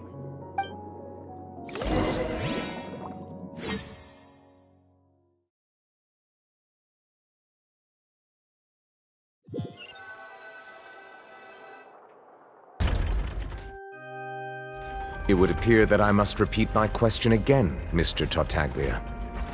Do you accept the charge that you are the true culprit behind the serial disappearances case? To be perfectly honest, I don't understand your country's complicated court system, or the reason why I'm being charged with something I've never even heard of. However, I did hear that people who have been charged can choose to participate in a duel to clear their name. Is that right? In which case, as long as I accept the charge, I can have an all-out fight with that champion duelist Clorinde, right? I've got to admit, that's one of the most enticing offers I've ever received. When I privately sparred with her last time, she was obviously holding back. Real disappointing. Hey! Don't you understand? You're currently the prime suspect for a major case. This isn't the place for you to be looking for fights. Oh? Sounds like the Hydro Archon wants to lecture me on the ways of the Opera House. Then why don't you duel me too? I'm the kind of student that learns best in the heat of battle. No. That's not what I meant. Alas, it would appear that communication with the defendant is going poorly, and we have made very little progress. In that case, let me explain everything from the very beginning again. The goal of this trial is to determine the culprit behind the serial disappearances case. That case had nothing to do with him! You've got the wrong man! Huh? What's going on? Why is she interjecting again? I told you it couldn't be one of the Fatui Harbingers. Miss Navia, this is the second time you've interrupted the court proceedings. I only tolerated your behavior last time because you were able to provide the court with a key eyewitness. But that was an exception rather than standard court protocol. I can very well charge you with contempt of court for your interjections. Oh, please. Did you ever think I had any respect for this place's pointless theatrics? We can put that discussion aside for now. I'm not here to argue with you. I'm here to charge the true culprit behind the serial disappearances case. And if my charges prove true, then Tartaglia here will be proven innocent by default, correct? Oh, a young lady has charged in and offered to clear my name. How fascinating. Well, I'd gotten half bored to death by all these rules and procedures anyway, so I'll take you up on that offer. So, Your Honor, is there nothing else for me to do now? You may take a seat for now in the audience, but that doesn't mean the suspicions against you have been lifted. Now then, Miss Navia, who is the person you would like to charge instead? That person is...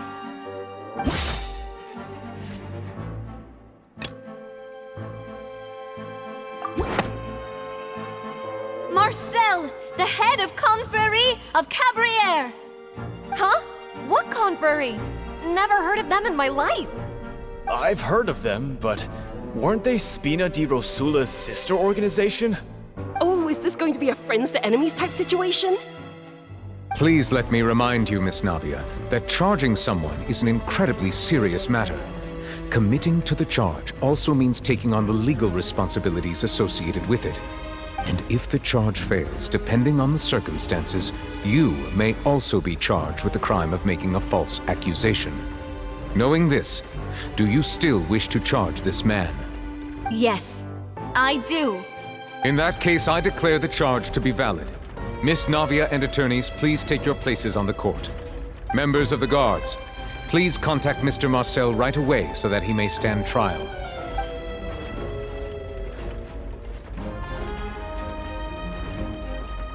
Mr. Marcel, you will not require an attorney. Is that correct? Apologies. It all just happened so quickly. I still haven't figured out what's going on. I think an attorney won't be necessary.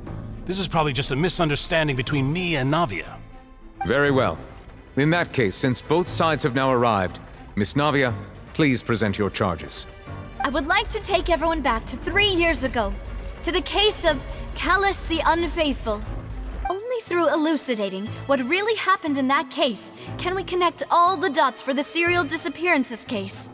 Navia, do you really think that I was the one who killed your father? Come on, why would I do that? Callas was my benefactor, and remember both you and I only ran to the scene when we heard the sound of a gun. If that's enough to make me a suspect, wouldn't that make everyone at that banquet a suspect as well? I think there's no point in getting into the specifics right now. The audience doesn't even have the big picture yet. Even I'm struggling to remember some details of that case. Exactly correct, Your Honor. I must refresh everyone's memory about that case before I can explain my charge and reasoning. I see. In which case, I will recount the findings about that case as originally recorded by Maison Gardiennage. On the day of the murder, Spina di Rosula hosted a large banquet in a countryside estate owned by the Confrérie of Cabriere. During the banquet, all attending guests heard 2 gunshots from the courtyard. When the guests arrived at the scene, they found the primary suspect, Callas, holding a gun, while his acquaintance, Jacques, lay dead from a gunshot wound. The guards' investigation did not recover any other firearms from the scene. As a result, they concluded that the suspect's first shot must have missed, while the second must have taken Jacques' life. The suspect did not dispute this conclusion, and also declined to defend himself in court. Instead, he chose to prove his innocence through a duel. Callas was defeated by champion duelist Clorinde in the ensuing duel, and soon succumbed to the injuries. These are the known facts about the case. The one with the motive to kill was Jacques, not my father. And even so, Jacques still had no reason to pull the trigger. In truth, the third person shot Jacques first, and was shot in turn by my father when my father seized the gun from him.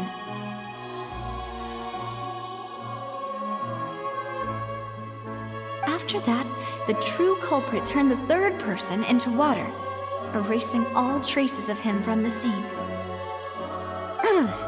Thank you for the summary, Your Honor.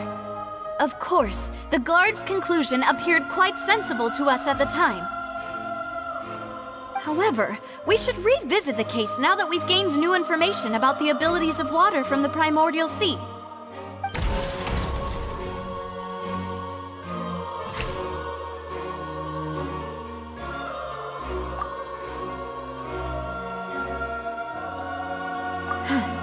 Something's not...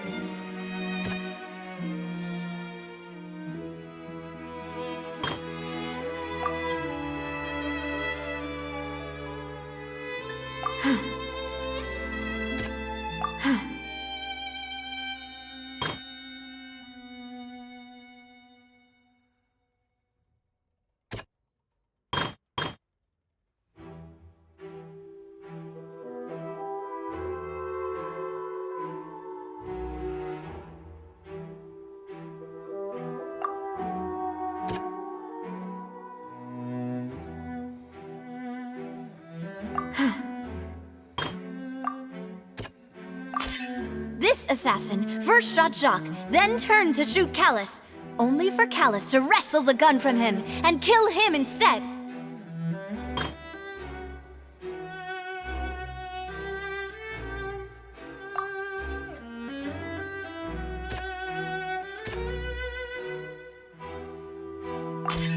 The testimony of the victim's family confirms that Jacques had thoughts of assassinating Callas when he set out for the banquet. However, in the end, he reconsidered and instead shared everything with Callas, hoping to seek the latter's protection.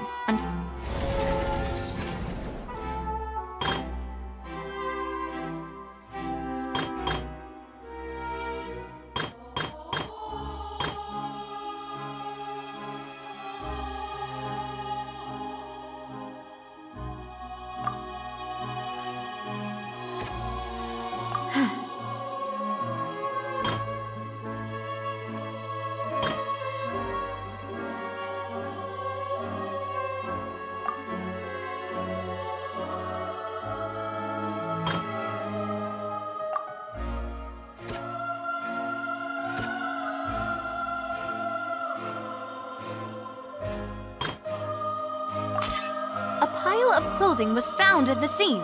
The guards once believed they were used by Jacques as a costume to disguise himself. But now, it is clear that the clothes were proof that there was a third person at the scene, and that they were turned into water after committing the murder. Since it was raining that day, the culprit was confident that they could use the rain to wash away all traces of their dissolved accomplice. Realizing this, the true culprit caused the hired assassin to dissolve into water, leading everyone to believe Callas was responsible for Jacques' murder. This is the true version of events.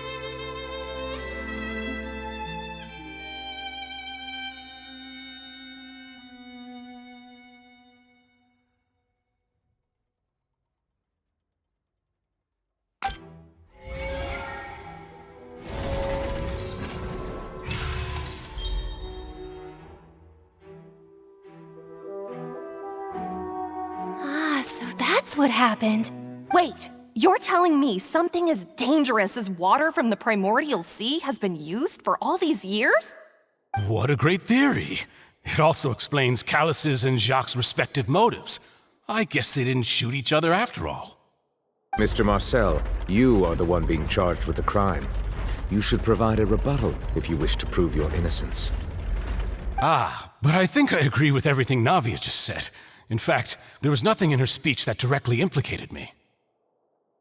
Then, may I ask some questions? In my opinion, we primarily need to determine two things. One, do you have the evidence to back up your claims? I'm afraid not. At least not at this very moment. Boo! If you don't have any evidence, you should just go home! I may not have the evidence with me, but I know where I could go to collect it. If we look up the deserted clothes against a record of people who went missing around the same time, we should be able to find a match. Considering the serial disappearances case, the guards probably kept careful records of all missing persons from around that time, regardless of age or gender. That makes sense to me. Monsieur Neuvillette, I would consider this to be a reasonable investigative direction. Why do I feel like Furina's acting a little differently today? Maybe she's scared of embarrassing herself again? Alternatively, she's become more diligent after charging an innocent citizen in the last trial. My second question has to do with the ensuing duel. If the truth is indeed as you described, then why didn't Mr. Callas explain himself in court? If he had testified that a person had been dissolved, he could have at least mounted a defense. I've thought about this too, and the answer is actually pretty simple. He felt there were things that were more important to him. The dissolving power of water from the primordial sea is an important secret for the true culprit of the serial disappearances case. My father could have exposed it for all to see, but he chose to take it to the grave.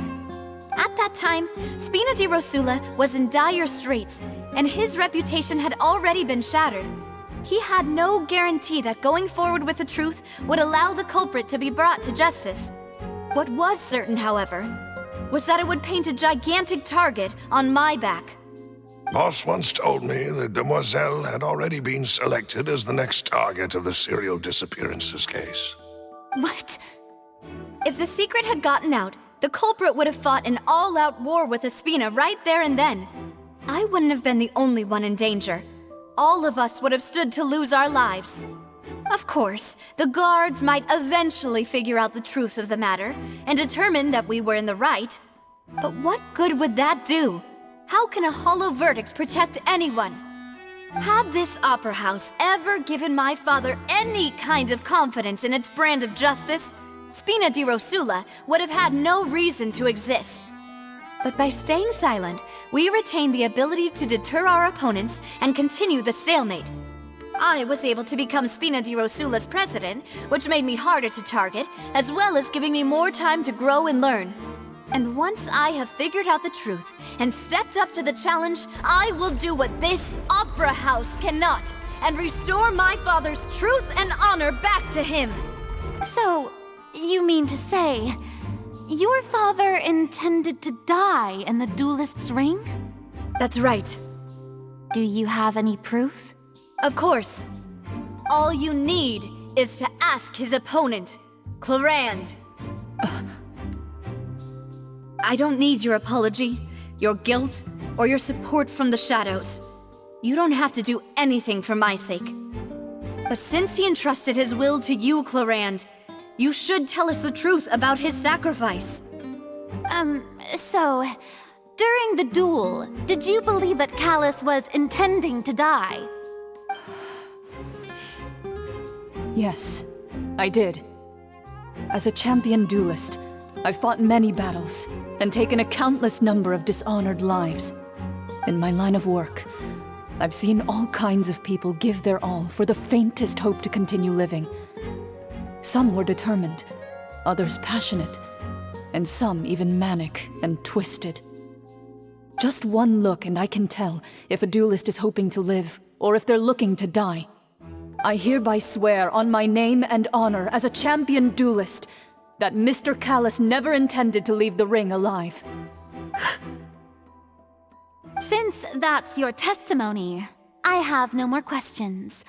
It appears there really are good grounds to reopen this case. I concur. However, Miss Navia, you still have not explained the link between your father's case and the serial disappearances case. Right? What she said was fascinating, but kind of beside the point. Wait, weren't they just talking about the serial disappearances case? Of course, Your Honor. The two cases are connected via a matter of timing. In my father's case, the culprit intended to kill both Jacques and Callas. As a result, they planned to act after hearing 2 gunshots. And at the end of Linny's trial, the culprit also only dissolved the victim in front of everyone because they realized they were at risk of being identified. The culprit could only time their actions so precisely if they were already at the scene. Coincidentally, Marcel attended both the banquet and the trial. So that's why you suspected me. Even after hearing your reasoning, I still can't help but find it a little preposterous. I'm used to it, though. You've always been an impulsive and sentimental child, Navia. It's one of your most endearing traits. No need to appeal to pathos. I won't try to refute your points one by one, but even if everything you just said was true, can you prove that I was the only person present at both events? On top of that, does a person have to be physically present to control the timing? Can't someone remotely monitor the place? Know what she can say to that. I know that even with that, you might still think you can reduce the list of suspects with some further investigations, until I'm the only one left on the list. Alas, who won't feel at least a little hurt by an accusation of murder from a girl you see as your own daughter? But if I were to dismiss this completely, you'd also think I'm not being considerate of your feelings. Ah well, let Uncle Marcel teach you another lesson. Do you know what the biggest flaw in your reasoning is? I suppose you're gonna tell me anyways. It's timing again. I'm a businessman by trade. From that standpoint, there's no reason for me to kidnap young women. It's a high-risk action with nothing to gain. In addition, I left my home in Snezhnaya when I was young to come to Poisson and work in some trade. My business only thrived when I received Callas's patronage. But the disappearances began before I ever stepped foot in Fontaine. I do apologize, demoiselle. This was my mistake. No, it's not your fault. I'm sure he had come prepared. Is there anything else you'd like to say? Would you like to check the date of my first business license against the first known case of the serial disappearances? You can also take a look at my border entry records, or ask my friends and family when I left Snezhnaya for the first time. Could those records and testimonies do something to appease the unspeakable anguish in your heart? Seems like she got the wrong guy. At this rate, Navia will be convicted for falsely accusing him. I think you've done a superb job of dissecting your father's feelings as he neared the end of his life. But aren't you going against all of his wishes and expectations right now? He wished for you to become more rational, collected, and conscientious, instead of dwelling only on your own feelings. Once you've learned to be more considerate of others' feelings, and to stop rushing headlong into things, you'd have met most of his expectations. This isn't just about me, and it never has been. The biggest difference between me and the rest of the victims is that I still have the ability to search for the truth, while that same agency has long been taken from them. The people whose families were destroyed by synth abuse, the people who lost their loved ones to the serial disappearances, and the people who suffered tragic ends due to their sense of justice. Many people's images are flashing before my eyes. I'm sure some are coming to those of you in the audience as well. And whose image do you see, Marcel?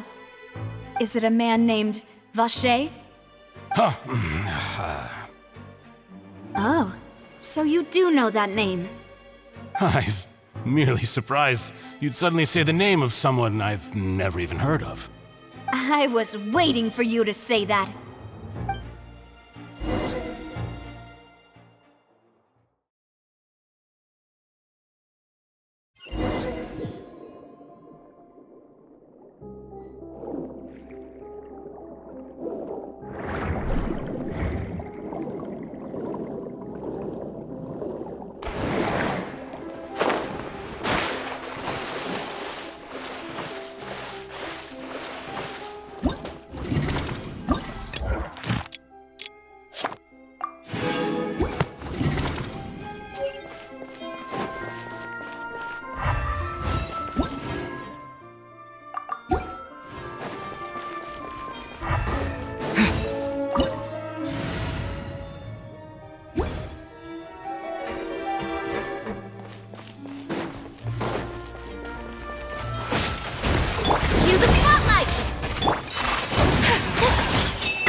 Paimon thinks we need to go up, but Paimon doesn't see a way.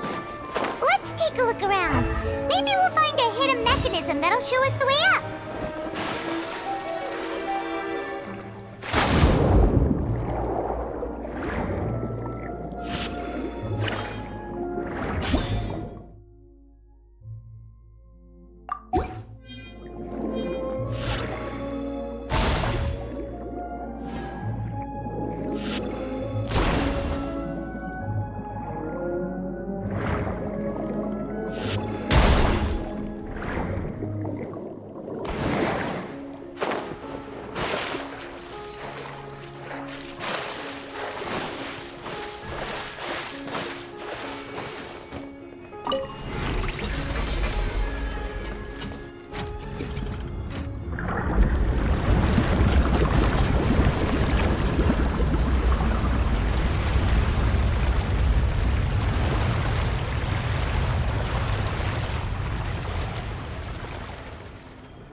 ways away from where we need to go.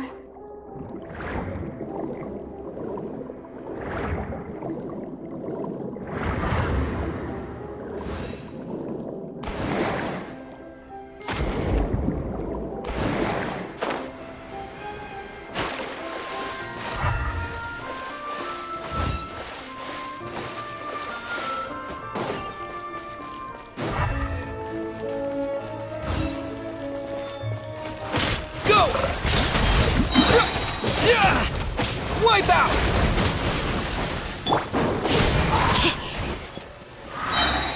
Be amazed! No escape!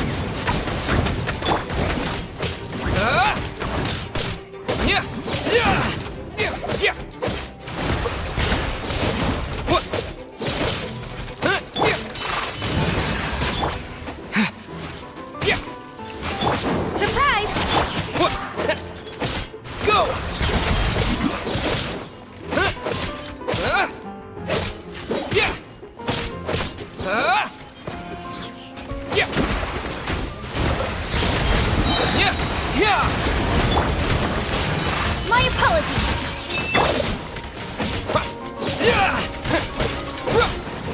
Go! Over here.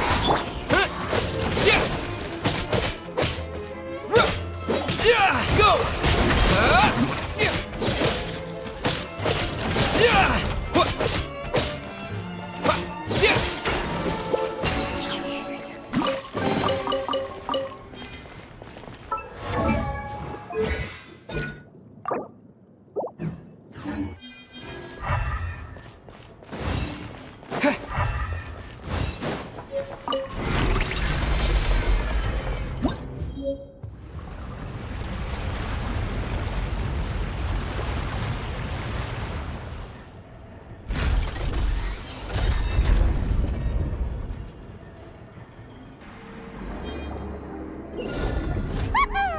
Now the path is clear! Let's go!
Let the magic begin! Water jet! Bombs away! Take flight! No one escapes my sight!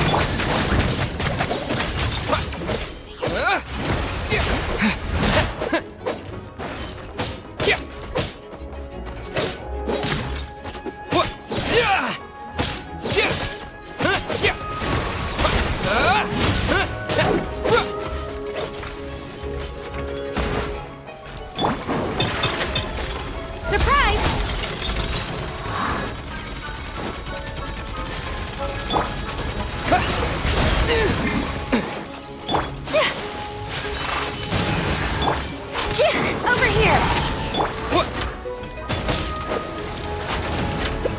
Water jet!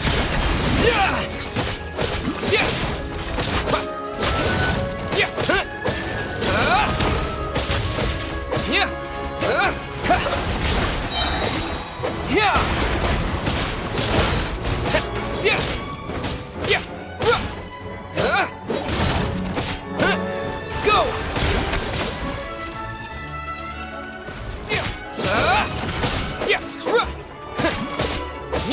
Step on us!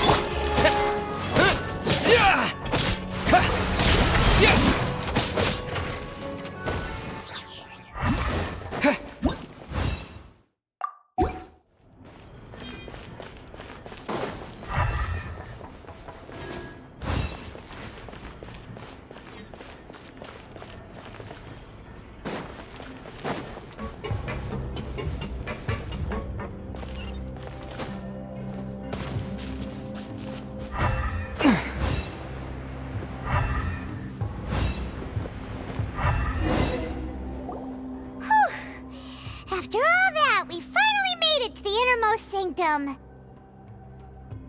Though, as expected, the mastermind isn't here. Ah, that's right.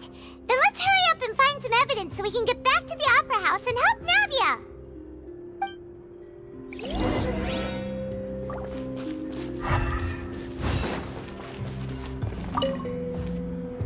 What's this over here? Looks like some kind of place for research. Experiment number 16 aims to verify Jacob Ingold's research conclusions on the primordial sea and use his theory as a foundation to achieve a breakthrough. The experiment was a failure. No individual managed to resurface from the water from the primordial sea. Female specimens 22, 23, and 24 were dissolved.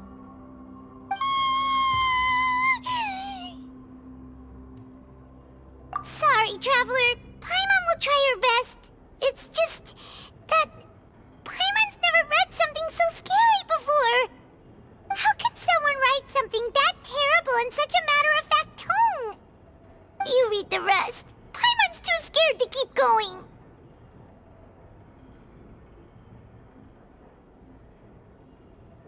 So that's why he did all of these experiments.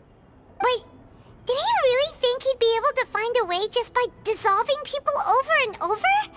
That's just insane! Huh? Isn't that the name you heard by the fountain? Paimon thought he was an eyewitness in the serial disappearances case. Ah, you mean Varcher is the one who did all of these... experiments?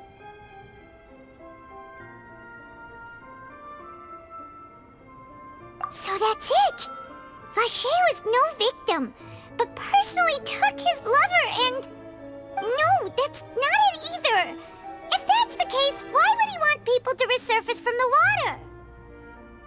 In any case, Paimon will write it all down.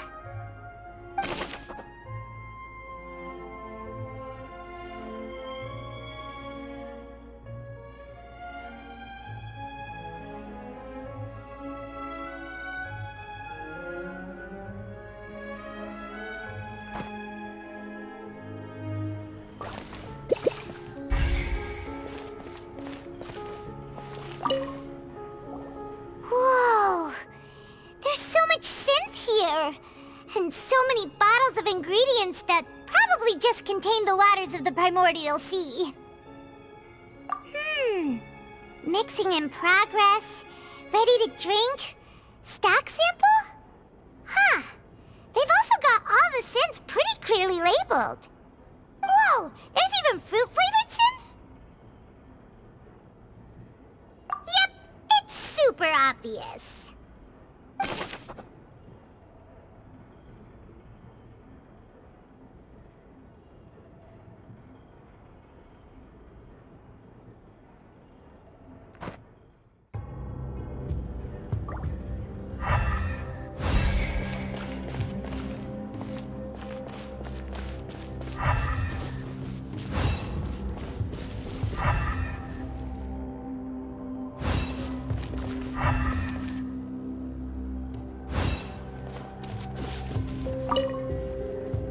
Let's see what's written here. Nothing escapes Detective Paimon's eyes.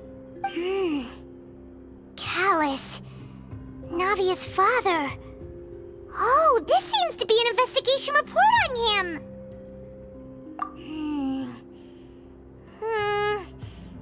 Yep, it's about finding someone to assassinate Jacques and Callas because of a lack of confidence that Jacques himself would go through with it.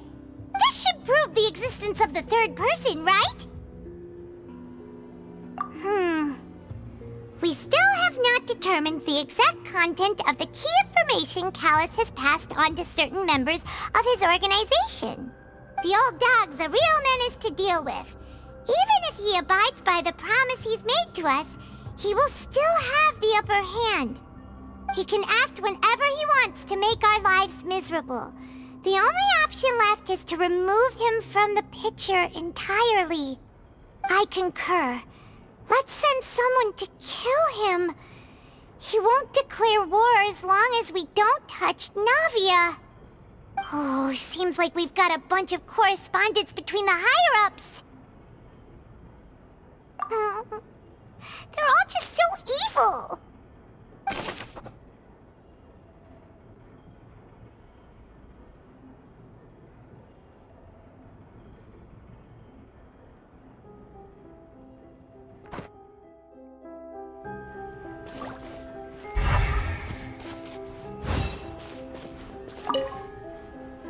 Oh, look! There's an important-looking basin over here, and it's full of water! That means this is where they make all the synth! And that special water is the main ingredient!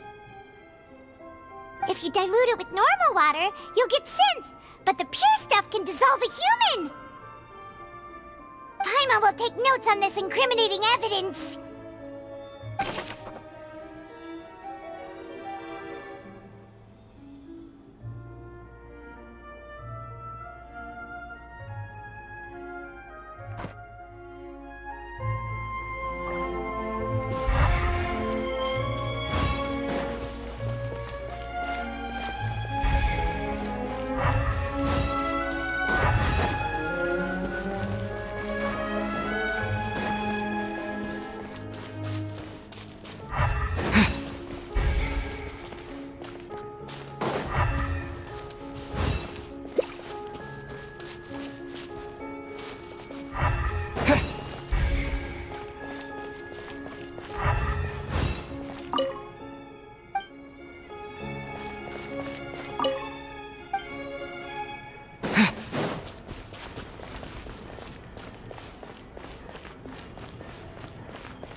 What's all this? Aw, it's a bunch of really cute things! Pink accessories, a hair tie, a necklace, even a makeup box! Oh, Paimon sees it too, but why are all these cute things labeled with different girls' names? Huh? You mean the girls from the serial disappearances? They were brought here? And then they were turned into water. And all the boxes of things, these names, that means... Oh, this is terrible!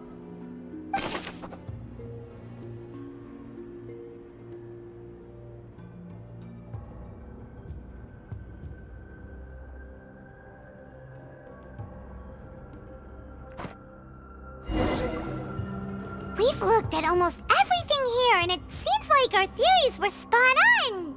But... yeah, we haven't found anything that reveals his true identity. No wonder even Neuvillette wasn't able to find anything. Whoever it is probably destroyed everything to do with that name a long time ago. That way, even if we bring all this back to the opera, we won't be able to identify the true culprit. Sure thing. Paimon won't admit defeat to this guy either!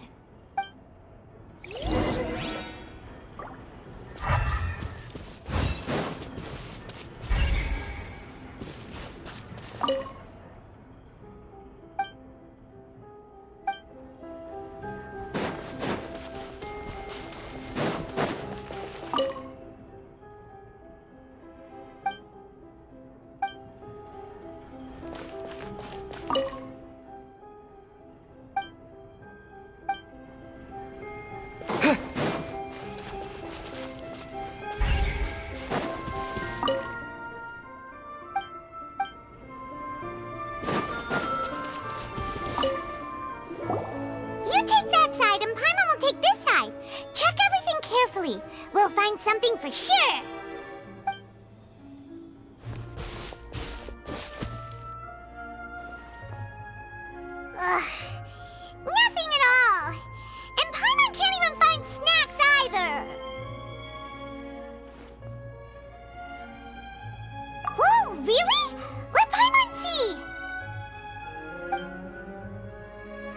Vigneire. Isn't that Vacher's lover's name? Then you found her diary. Let's see! Aw, it's just a normal diary chronicling their love story. She was so sweet, too. Oh, Paimon feels even worse for her now. So many! A whole page's worth! But they're all crossed out. Was she unhappy with all of them? The final name she decided on was... Marcel. Wait, but Marcel's pretty old. Has this case been going on for so long that he's Vacher and Vigneire's grown son?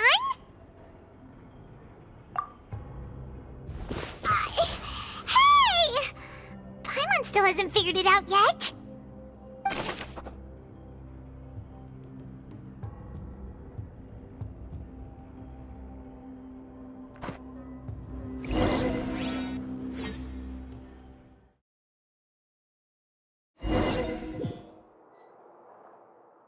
And whose image do you see, Marcel? Is it a man named Vacher? Oh, so you do know that name. I'm merely surprised you'd suddenly say the name of someone I've never even heard of. I was waiting for you to say that. Navia! We're back! As expected of my partner. I just knew you'd return in the nick of time. Just how often do you intend to flout the rules of this court? It's all right, Monsieur Neuvillette. Given their confidence, I expect they've found the crucial evidence.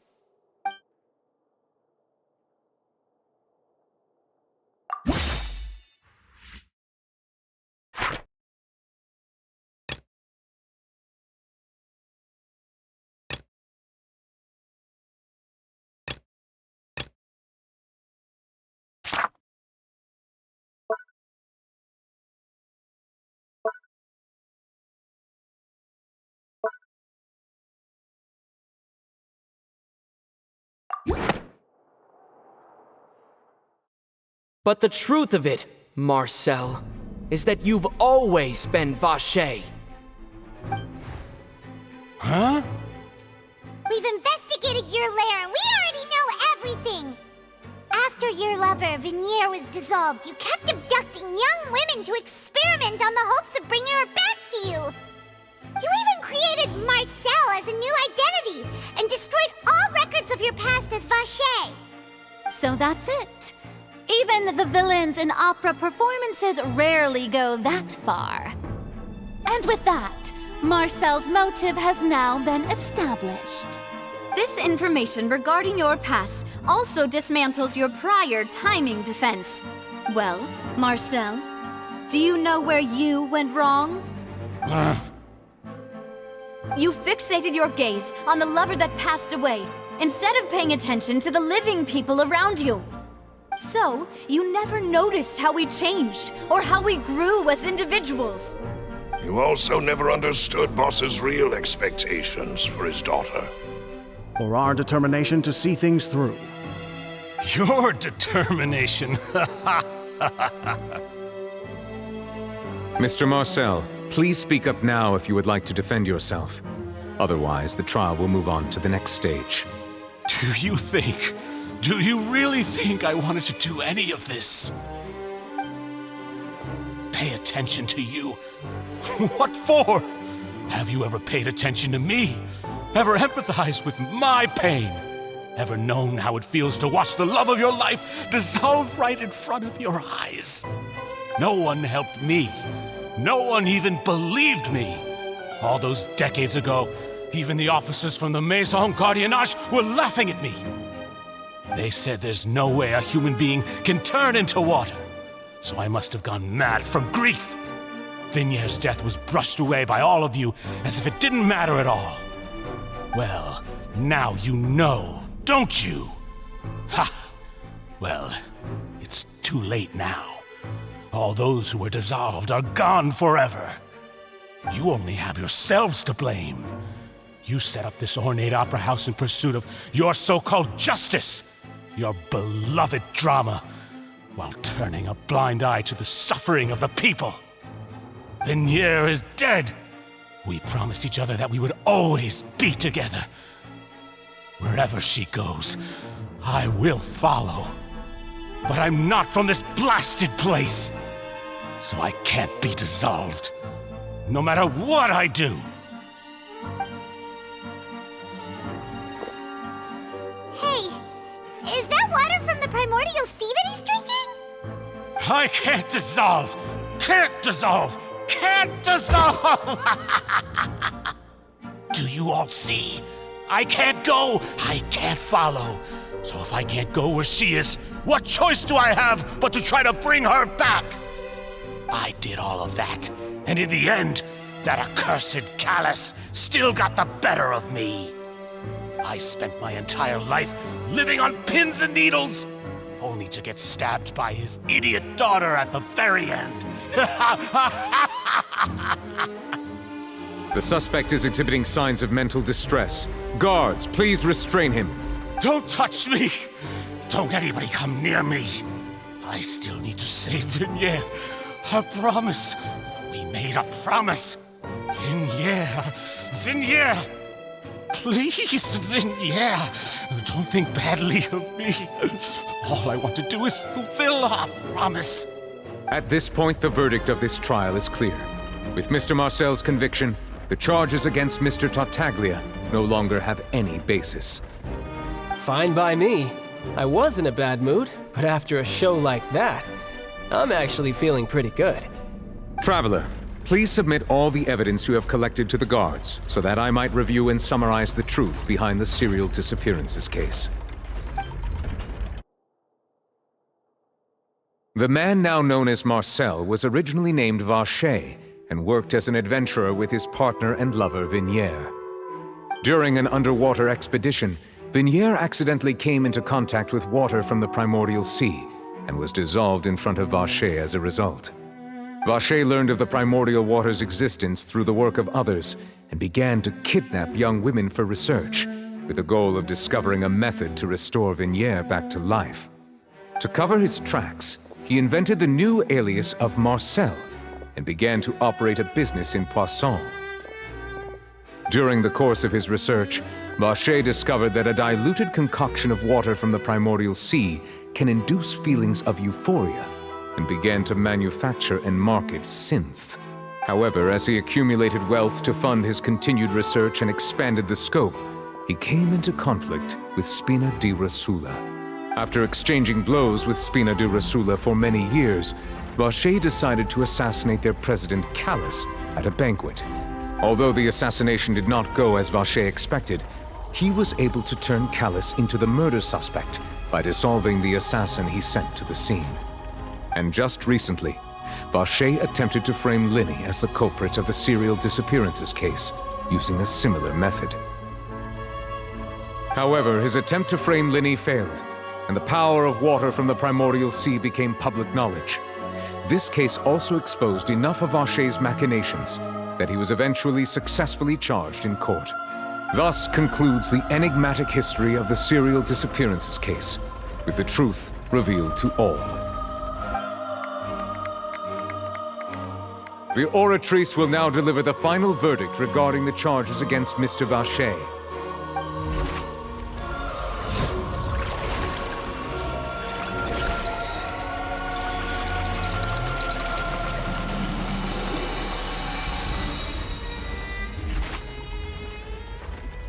According to the judgment of the Oratrice Mécanique d'Analyse Cardinale, Mr. Varcher is guilty. Guards! Take Varcher away. Good. It's what he deserves. With that, the serial disappearances case is over now. We really just witnessed history. Who would have thought the true culprit would be such a polite and well-spoken guy? Yippee! We helped Navia bring the bad guy to justice! He's hurt so many innocent people and now he's finally getting what he deserves! Huh? Are you okay? Demoiselle, you were absolutely brilliant. The day our late boss had always hoped for has finally come. You can rest easy now, knowing justice has been served. Yeah. It's finally over. It's all thanks to you guys. And my partner. See, Papa? Spina di Rosula's still doing well with me at the helm. Well now, hasn't this been a most delicious piece of drama? The villain has been caught, justice has been served, past wrongs have been righted, and it's a big ol' happy ending. Since it's been such a great show, I'll just let the false accusations against me slide. Either way, I've still got some business to attend to. So, if you'll excuse me... Please wait just one moment, Mr. Tartaglia. What now? None of this has anything to do with me. According to court protocol, since this trial was initiated due to a charge against you, a verdict must also be made regarding the initial charge before the trial can conclude. Oh, come on. Is this really necessary? Haven't you already caught the real criminal? Isn't it time for side characters like me to exit stage left? Please respect the laws of Fontaine. This has always been the rule. All right, but this sure is a lot of hassle. All I need to do is stand over there, right? Let's just get this over with. Through evidence presented in the public trial that was just held, it has been established that Mr. Tartaglia has no direct connection to the serial disappearances case. The guilty party has been identified, and thus it is logical to suppose Mr. Tartaglia is innocent of the charges. We now turn to the Oratrice mécanique d'analyse cardinale to render the final verdict on the charges.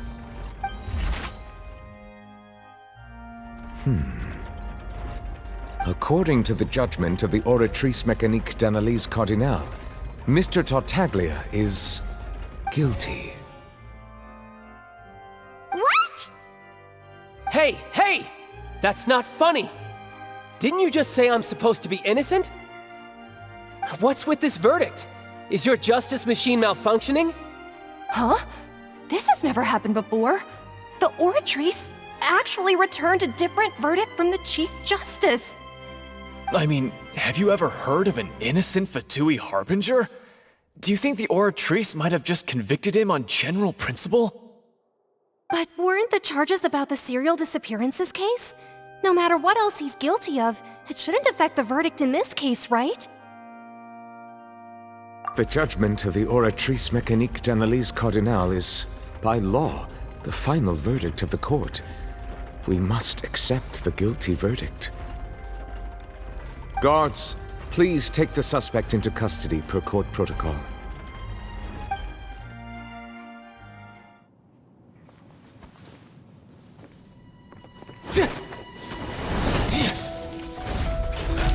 So this is how justice is done in Fontaine.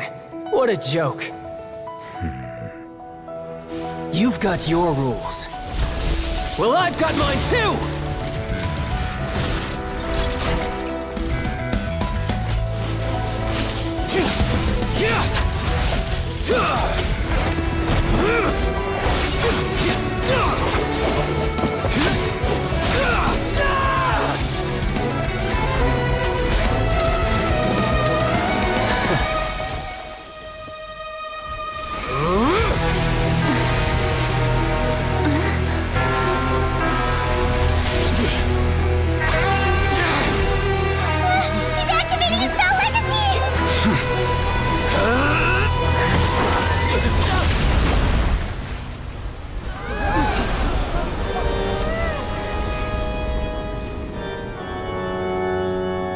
I am sorry.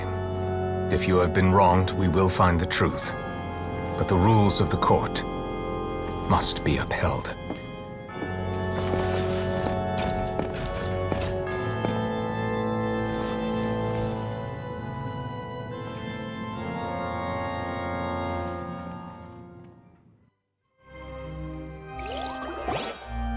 Hey, Monsieur Neuvillette, what's going on? Shouldn't they have been cleared already? apologies. This is also the first time I've encountered such a situation.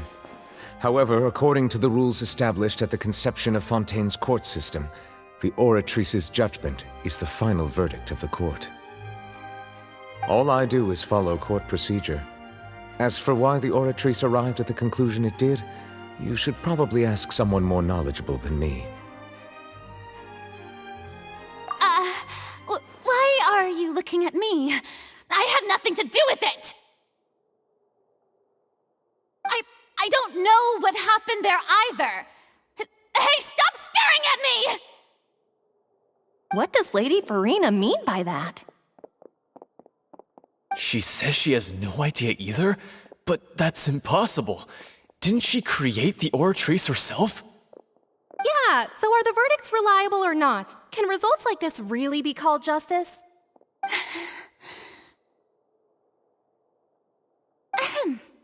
My dearest citizens, did you really think we'd allow an incorrect verdict to be handed out in this court? Did you really believe that the judgment could be mistaken or be the result of some sort of random mishap? Don't tell me you thought even I had been blindsided by the Oratrice's result. But the way she looked just now, it was pretty obvious she had no idea what was going on. However, given the state of things, I shall give you an explanation. Everything that just took place, including my supposed shock and bafflement, was a part of an elaborate performance, with every action meant to stir up drama and excitement. And, of course, for every performance, there is a script. Everything has unfolded exactly as I expected from the very beginning. As the embodiment of the very concept of justice, the Oratrice shall never render an arbitrary judgment! If you thought Childe had nothing to do with the serial disappearances case, it is only because you've been blinded by the superficial appearance of innocence. Everything he's done, not to mention the danger he poses, are beyond ordinary comprehension and completely unforgivable! All shall be revealed in time. You will come to understand my noble intentions, as well as the absolute correctness of the Oratrice's verdict.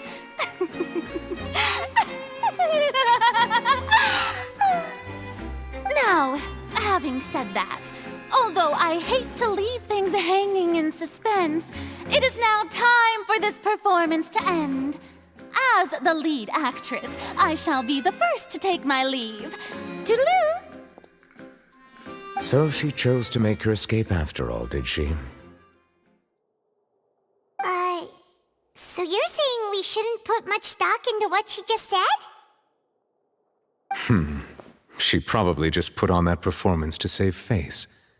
As for the truth, it's unlikely that she actually has any idea. However, please be assured that I will continue to investigate this case in a personal capacity. Just as I promised, if the judgment has been incorrect, we will do our utmost to clear his name. All right. Even though we feel pretty badly for him, we'll take your word for it for now.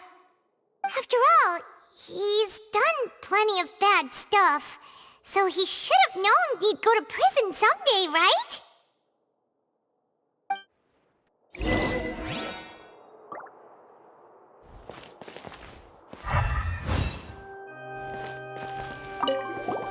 Oh, Monsieur Neuvillette! That power you showed when you took him down. Who are you really? I'm the Chief Justice of Fontaine, of course. If officers of the law lack the strength and capability to enforce it, then it makes a mockery of justice.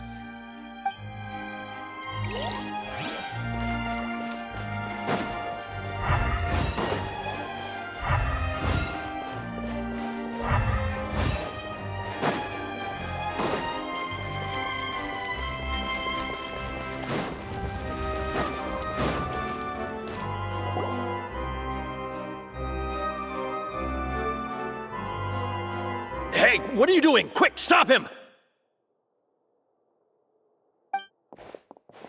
Traveler! Hey! Traveler! Marcel! What are you doing over here? Stop resisting arrest! Cease, or we'll add another charge to the list! No, wait! I just want to ask the Traveler something. I'm not looking to run away. Please, just let me ask this one small thing. Go on. Thank you. I was being led away when I finally realized something. Where did you first hear the name Varcher? I erased all records of that name. So, unless... Are you still trying to prove your innocence? Give it up. You've already been convicted. Really? You did? You're sure? You met her? But how could that be? How did you manage to do it? The Fountain of Lucine? Then she's been so close to me all along. And I just never... Please give me a chance to talk to her again. Just let the Traveler take me to the fountain to see her one last time. This is the last request I'll ever make in my life. You can do whatever you want to me afterwards. I don't care. What? Give an inch and you want to take a mile? Do you think serial killers get to make requests like that? Paimon agrees. Why should we give him what he wants when he's only done a ton of super terrible things? This request, is it worth as much to you as your life? Of course! Wait, no. It's worth even more than my life. Humans, will they betray the instinct to live just to satisfy spiritual needs? Very well. I will grant your request. Your Honor, I fear that... I will go with him. You do not need to worry about any escape. In that case, I shall leave him in your most capable hands, Chief Justice. Thank you, Your Honor.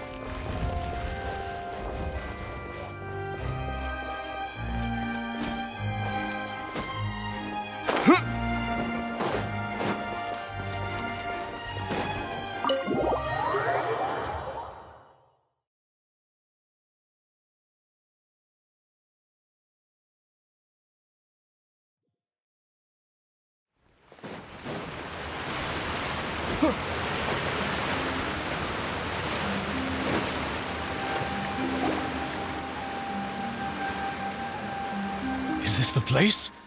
You said she's here, but what do I need to do to see her? Yeah, and even Paimon could hear her after drinking that thing. Didn't you just drink a lot of it on the stage as well? Oh, in that case... Varcher! Ah! Yes, that's it! So you heard it too! Vigneire, it's me! It's me, Varcher! Varcher? Varcher! I'm here! Where are you, Vigneire? I'm coming for you. I'm finally here for you. Hey, wait! Be careful! Hey, wait! Vigneire, is that you? It's me, Varcher! Vigneire! Varcher? Why did you come? Didn't I say? You don't need to look for me. You look a lot older than I remember. How long has it been? It's been more than 20 years. I've suffered for over 20 years since the day you left. All this time, only the thought of bringing you back has kept me alive. Nothing else mattered to me. I must be dreaming. Who would have thought I'd get the chance to tell you all of my feelings like this? Vigneire, you are my everything. I really don't know how I could live without you. But Varcher, if you ask me, this world would be better off without you. What are you saying? If not for you, I would have finished my law degree and probably become a top-tier attorney one day. If not for you, I would have continued to pursue my love of the arts, and my works would have been displayed in the Palais Mermonia itself. If not for you, I would at least have been able to take care of my mother. And she would not have grown old and died alone, with nothing but the tears on her cheeks. It's all because of your selfishness, Varcher. It's all because of you. Wait, you are not Vigneire. Who are you? You're right. I am not Vigneire. I am the sacrifices. Every woman who died by your hand, as our bodies dissolved, our consciousnesses flowed back to the primordial sea. Our thoughts circulated endlessly within the primordial sea, and we were no longer individuals. But we became one, just as streams of water come together in the sea. I'm Cressy. I'm Lemony. I'm Azine. The only one I am not is Vigneire. Why? But then, where is Vigneire? She doesn't want to see you anymore. Every tendril of her consciousness is avoiding you. This is what you get for your selfishness. Your selfishness robbed us of our lives and our futures. You said time and time again that you'd do any and everything for her. But did you ever consider whether she'd want to see you do the things that you did? If she would despise you for what you became?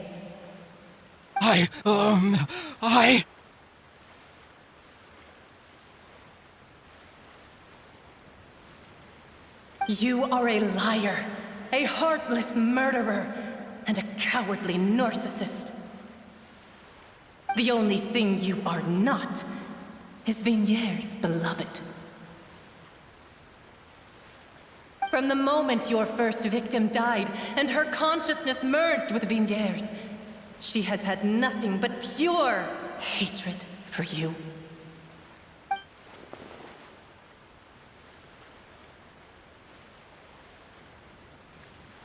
No! Vigneire! She can't hate me. Let me see her. Please, have mercy. You still don't understand. When I said don't look for me, that came from the real Vigneire.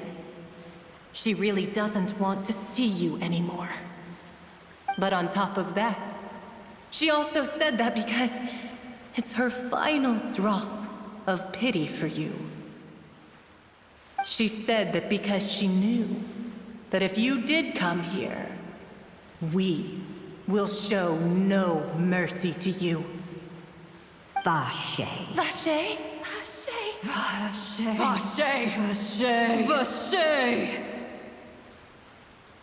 Drown.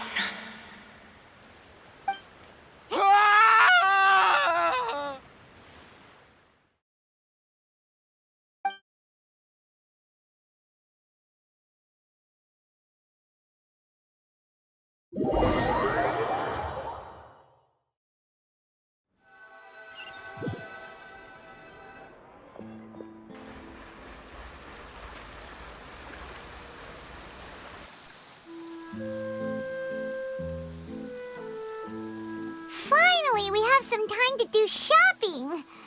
Gosh, it's really been a long time since we've been able to relax. Well met, partner. I knew something great was going to happen when I woke up in such a good mood today. Even this weather can't put a damper on the demoiselle's mood. It's a pleasure to see you both again. Oh, hey, Navia! It's been a few days. Paimon's already started to miss you. Oh, now that I believe. I'm easy to work with and always bring home the bacon. Who wouldn't treasure having a partner like me? Sounds like you're really enjoying life these days, Navia. What have you been busy with since the trial? It's just been one thing after the other. I've been making non-stop trips between Poisson and the courts in Sen. Everyone from Spina di Rosula organized a memorial for my father. We never held a memorial when he first died, since everyone knew that even if we held one back then, no one was going to come. This time, though, everyone in Poisson, and even many people from the court, all attended. So his name's definitely been cleared now. That's what we like to hear. It's been the dearest wish of Demoiselle all along. That blasted stubborn fool. I was right to put my faith in him. I'm so glad I didn't give up on the case all those years ago. Oh, by the way, I ran into Charlotte just after I left the memorial service. Well, maybe it'd be more accurate to say I knew she would be there, and there was no way she'd just let me go. Huh? So you know Charlotte too? The Charlotte? Journalist from the Steambird? Yeah, way back when I first became the president of the Spina di Rosula, she was all over me. Wouldn't take no for an answer. I believe the story was called The True Heart of Darkness, Secret Tales of the Yellow Rose. To be fair, though, it was a really flattering feature. So, we've been on pretty good terms ever since. She was trying to lean on our friendship to get me to do an exclusive piece on the serial disappearances case. Oh yeah, she told us about that. She's always been super interested in that case, so now her wish has finally come true too. Anyway, I told her to make sure that when she writes about you guys entering the opera house with the critical evidence, that you both sound really cool. Now that's another thing to look forward to. We trust Charlotte's skills with a pen for sure. Oh, and in other news, I also took Clorinde out for a meal. Oh, are you two on better terms now? While you were investigating Vacher's headquarters, Clorinde gave testimony on my father's behalf. It was thanks to her that we were able to turn the tide. I wanted to thank her. I mean, there's also no point in being awkward all the time, so we took the chance to reconcile with each other. Oh, that's great. Paimon also thought Clorinde wasn't actually a bad person. It's always good to have more friends. Anyway, now that the case has finally been solved, perhaps it will slowly begin to fade from the public consciousness. Oh, actually, there's still one last thing I need to do. What is it? I should pay a visit to my father's grave, and tell him the truth of what happened, as well as how it all ended. And on top of that, just how much people still look up to him, to this day. That includes me, too. Miss Navia. Indeed. We want to go too! We also think Callas is a really admirable person. Sure thing. I'd like you two to share the moment with me. After all, without you, there might not have been such a positive ending. And in that case, everyone, let's be off. Considering the recent weather, we'll be lucky if we can reach Poisson before dark. Yeah, you're right. It's been raining non-stop for a few days now.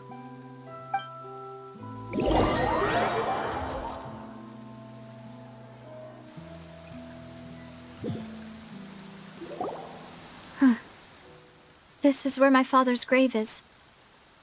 To be perfectly honest, even I haven't been back here for a long time. Huh? There's someone there already. Wait, that figure. It can't be... Isn't that Neuvillette? Why would the Chief Justice be here? Huh? Navia?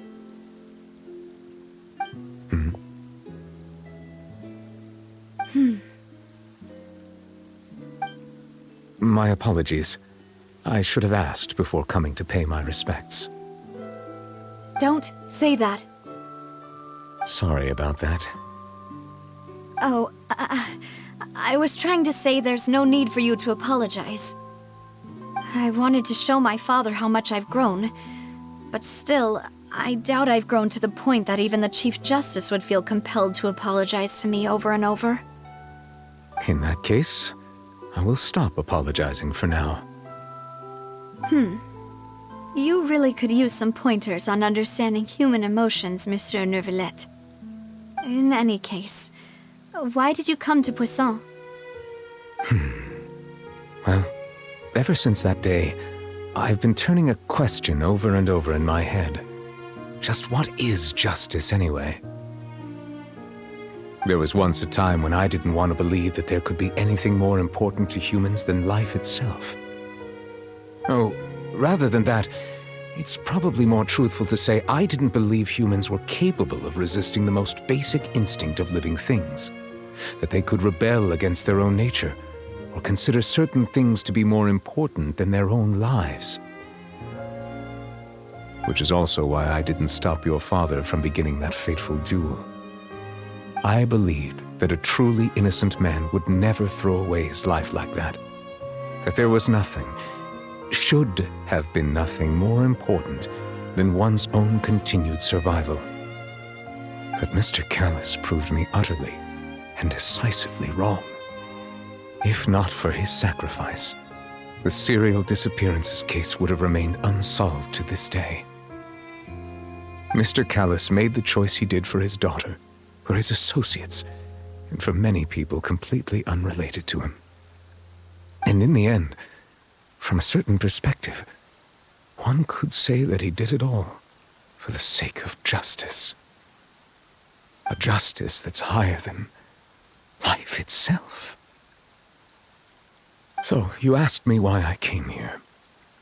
I just wanted to say my apologies to Mr. Callas in person. I should have noticed all of this much sooner. This regret has filled me with a sadness that has haunted me for days. That high and mighty chair in the opera Epiclese indeed insulates one from many important things. Spina di Rosula, thank you so much for your hard work and perseverance. I'm sorry for being mad at you before. So, you're actually one of those types that's cold on the outside, but pretty thoughtful on the inside, huh? That reminds me of Silver, one of my guys. Sorry about that. Self-expression is not one of my strong suits.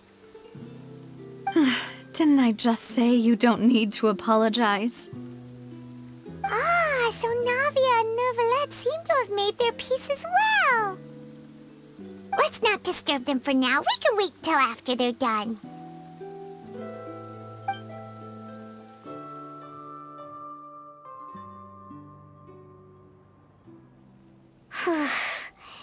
Paimon's never paid respects at someone's grave before. Did Paimon do anything rude there? Huh? Oh, Paimon didn't know that was a thing. But Paimon doesn't know what she would do if she can't fly. Oh no. Paimon hopes Miss Navia won't be too mad. Anyway, Neuvillette is still standing around there. It's not often that we can catch him alone like this, so why don't we go talk to him for a bit? If we can't talk to Lady Furina, we can at least talk to him, right?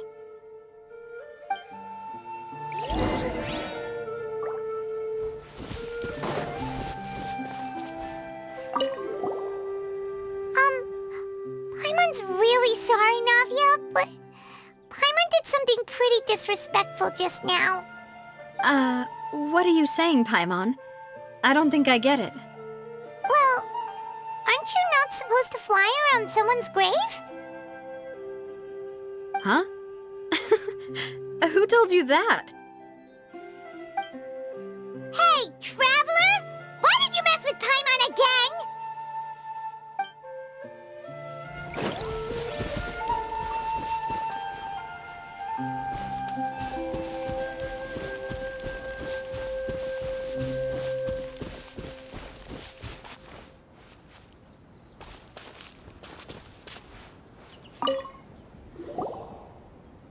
Oh, it's you two.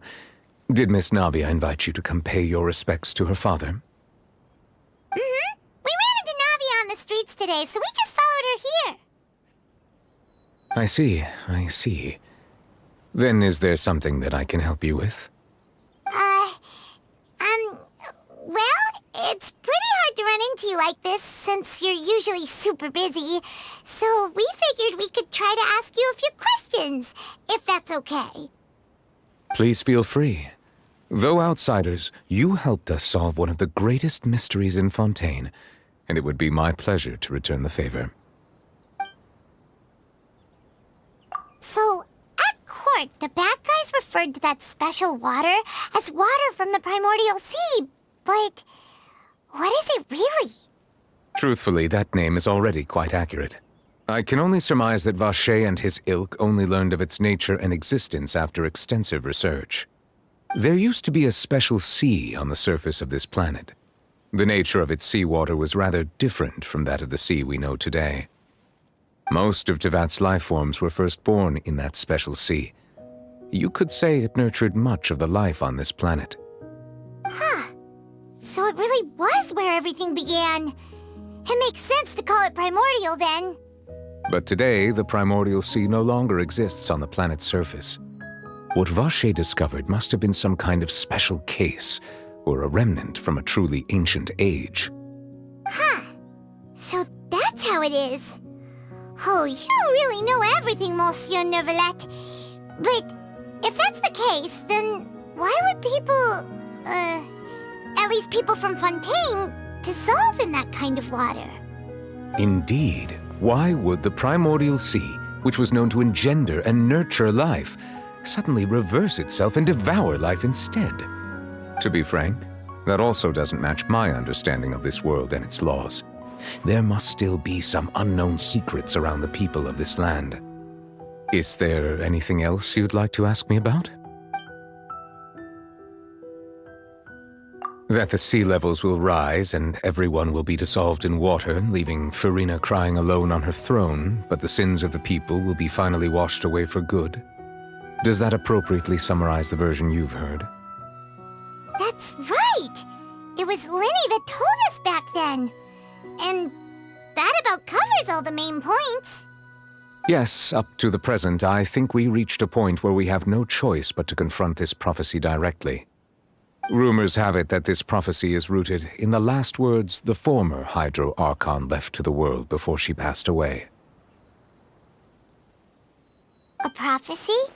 Of the former Hydro Archon? Wow. This is the first time that we've ever heard of it. 2 parts of the prophecy have already proven correct. The rising sea levels and the ability of the people of Fontaine to be dissolved. We should be more vigilant and stay on the watch for further signs. Speaking of the prophecy, Furina has also always taken it quite seriously. Indeed, she has been collecting information and intelligence from across Tevat for this purpose. If the rumors were true, then perhaps this prophecy is the conundrum left to Furina by her predecessor. But with Furina being the way she is, can we really trust her to solve it? Is there anything else you'd like to ask me about? My apologies. My investigation has still not reached its conclusion. However, I still believe the judgment of the Oratrice was not rendered arbitrarily. Huh? But you also said you thought he was innocent. For many years, I have been quite aware that the Oratrice does not simply mechanically repeat the verdict that I give on each case. As a divinely created mechanism, the people's unified faith in the concept of justice is integrated into it. Not only can it produce the incredible power of indemnitium, but it likely also possesses other traits, such as self-awareness. Which is all to say, I have been prepared for a situation like this for a long time. Huh. So when Linny told us that he heard a human voice from the room where the Oratrice's core is stored... I was not aware such a thing had occurred. Perhaps that could serve to prove my conjecture. I will add that to the list of items to investigate. In any case, I am inclined to believe that the Oratrice does have a methodology all its own. We just do not have enough information. Based on Furina's reaction, I doubt even she had any idea what was going on. She managed to bluff her way through it, though, with her time-tested twin tricks of bravado and drama. While we do intend to get to the bottom of this, for now, we regret to say that the Fatui Harbinger will just have to bide his time in the Fortress of Meropide. If we did incorrectly convict him of crimes he did not commit, we will most certainly compensate him to the fullest extent allowed by the law. If you ask Paimon, the only compensation he'll want is a no-holds-barred fight with you. Is there anything else you'd like to ask me about? Your sibling, another blonde-haired traveler. I'm sorry, but I've never seen anyone who matches that description. If she ever stepped foot in Fontaine, I'm sure she followed our laws to the letter, and had no reason to appear on the stage of the opera Epiclese. Is there anything else you'd like to ask me about? Very well. It was my honor to provide you with what answers I could. I very much enjoyed conversing with you. It will soon be time for me to leave this blissful tranquility behind and return to Palais Memornia. You really are super busy, Monsieur Neuvillette. Paimon thought you only came here to pay your respects today because you had the day off. Crime and villainy do not have the day off, and so justice must work around the clock as well. This is merely the nature of a justice's work. All right. You've got a point. Huh? Paimon just noticed that the rain has stopped.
A reward on the road.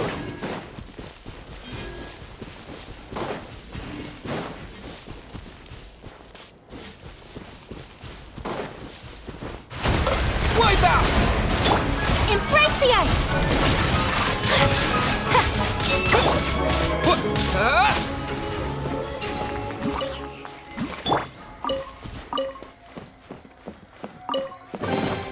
I shall treasure this good fortune.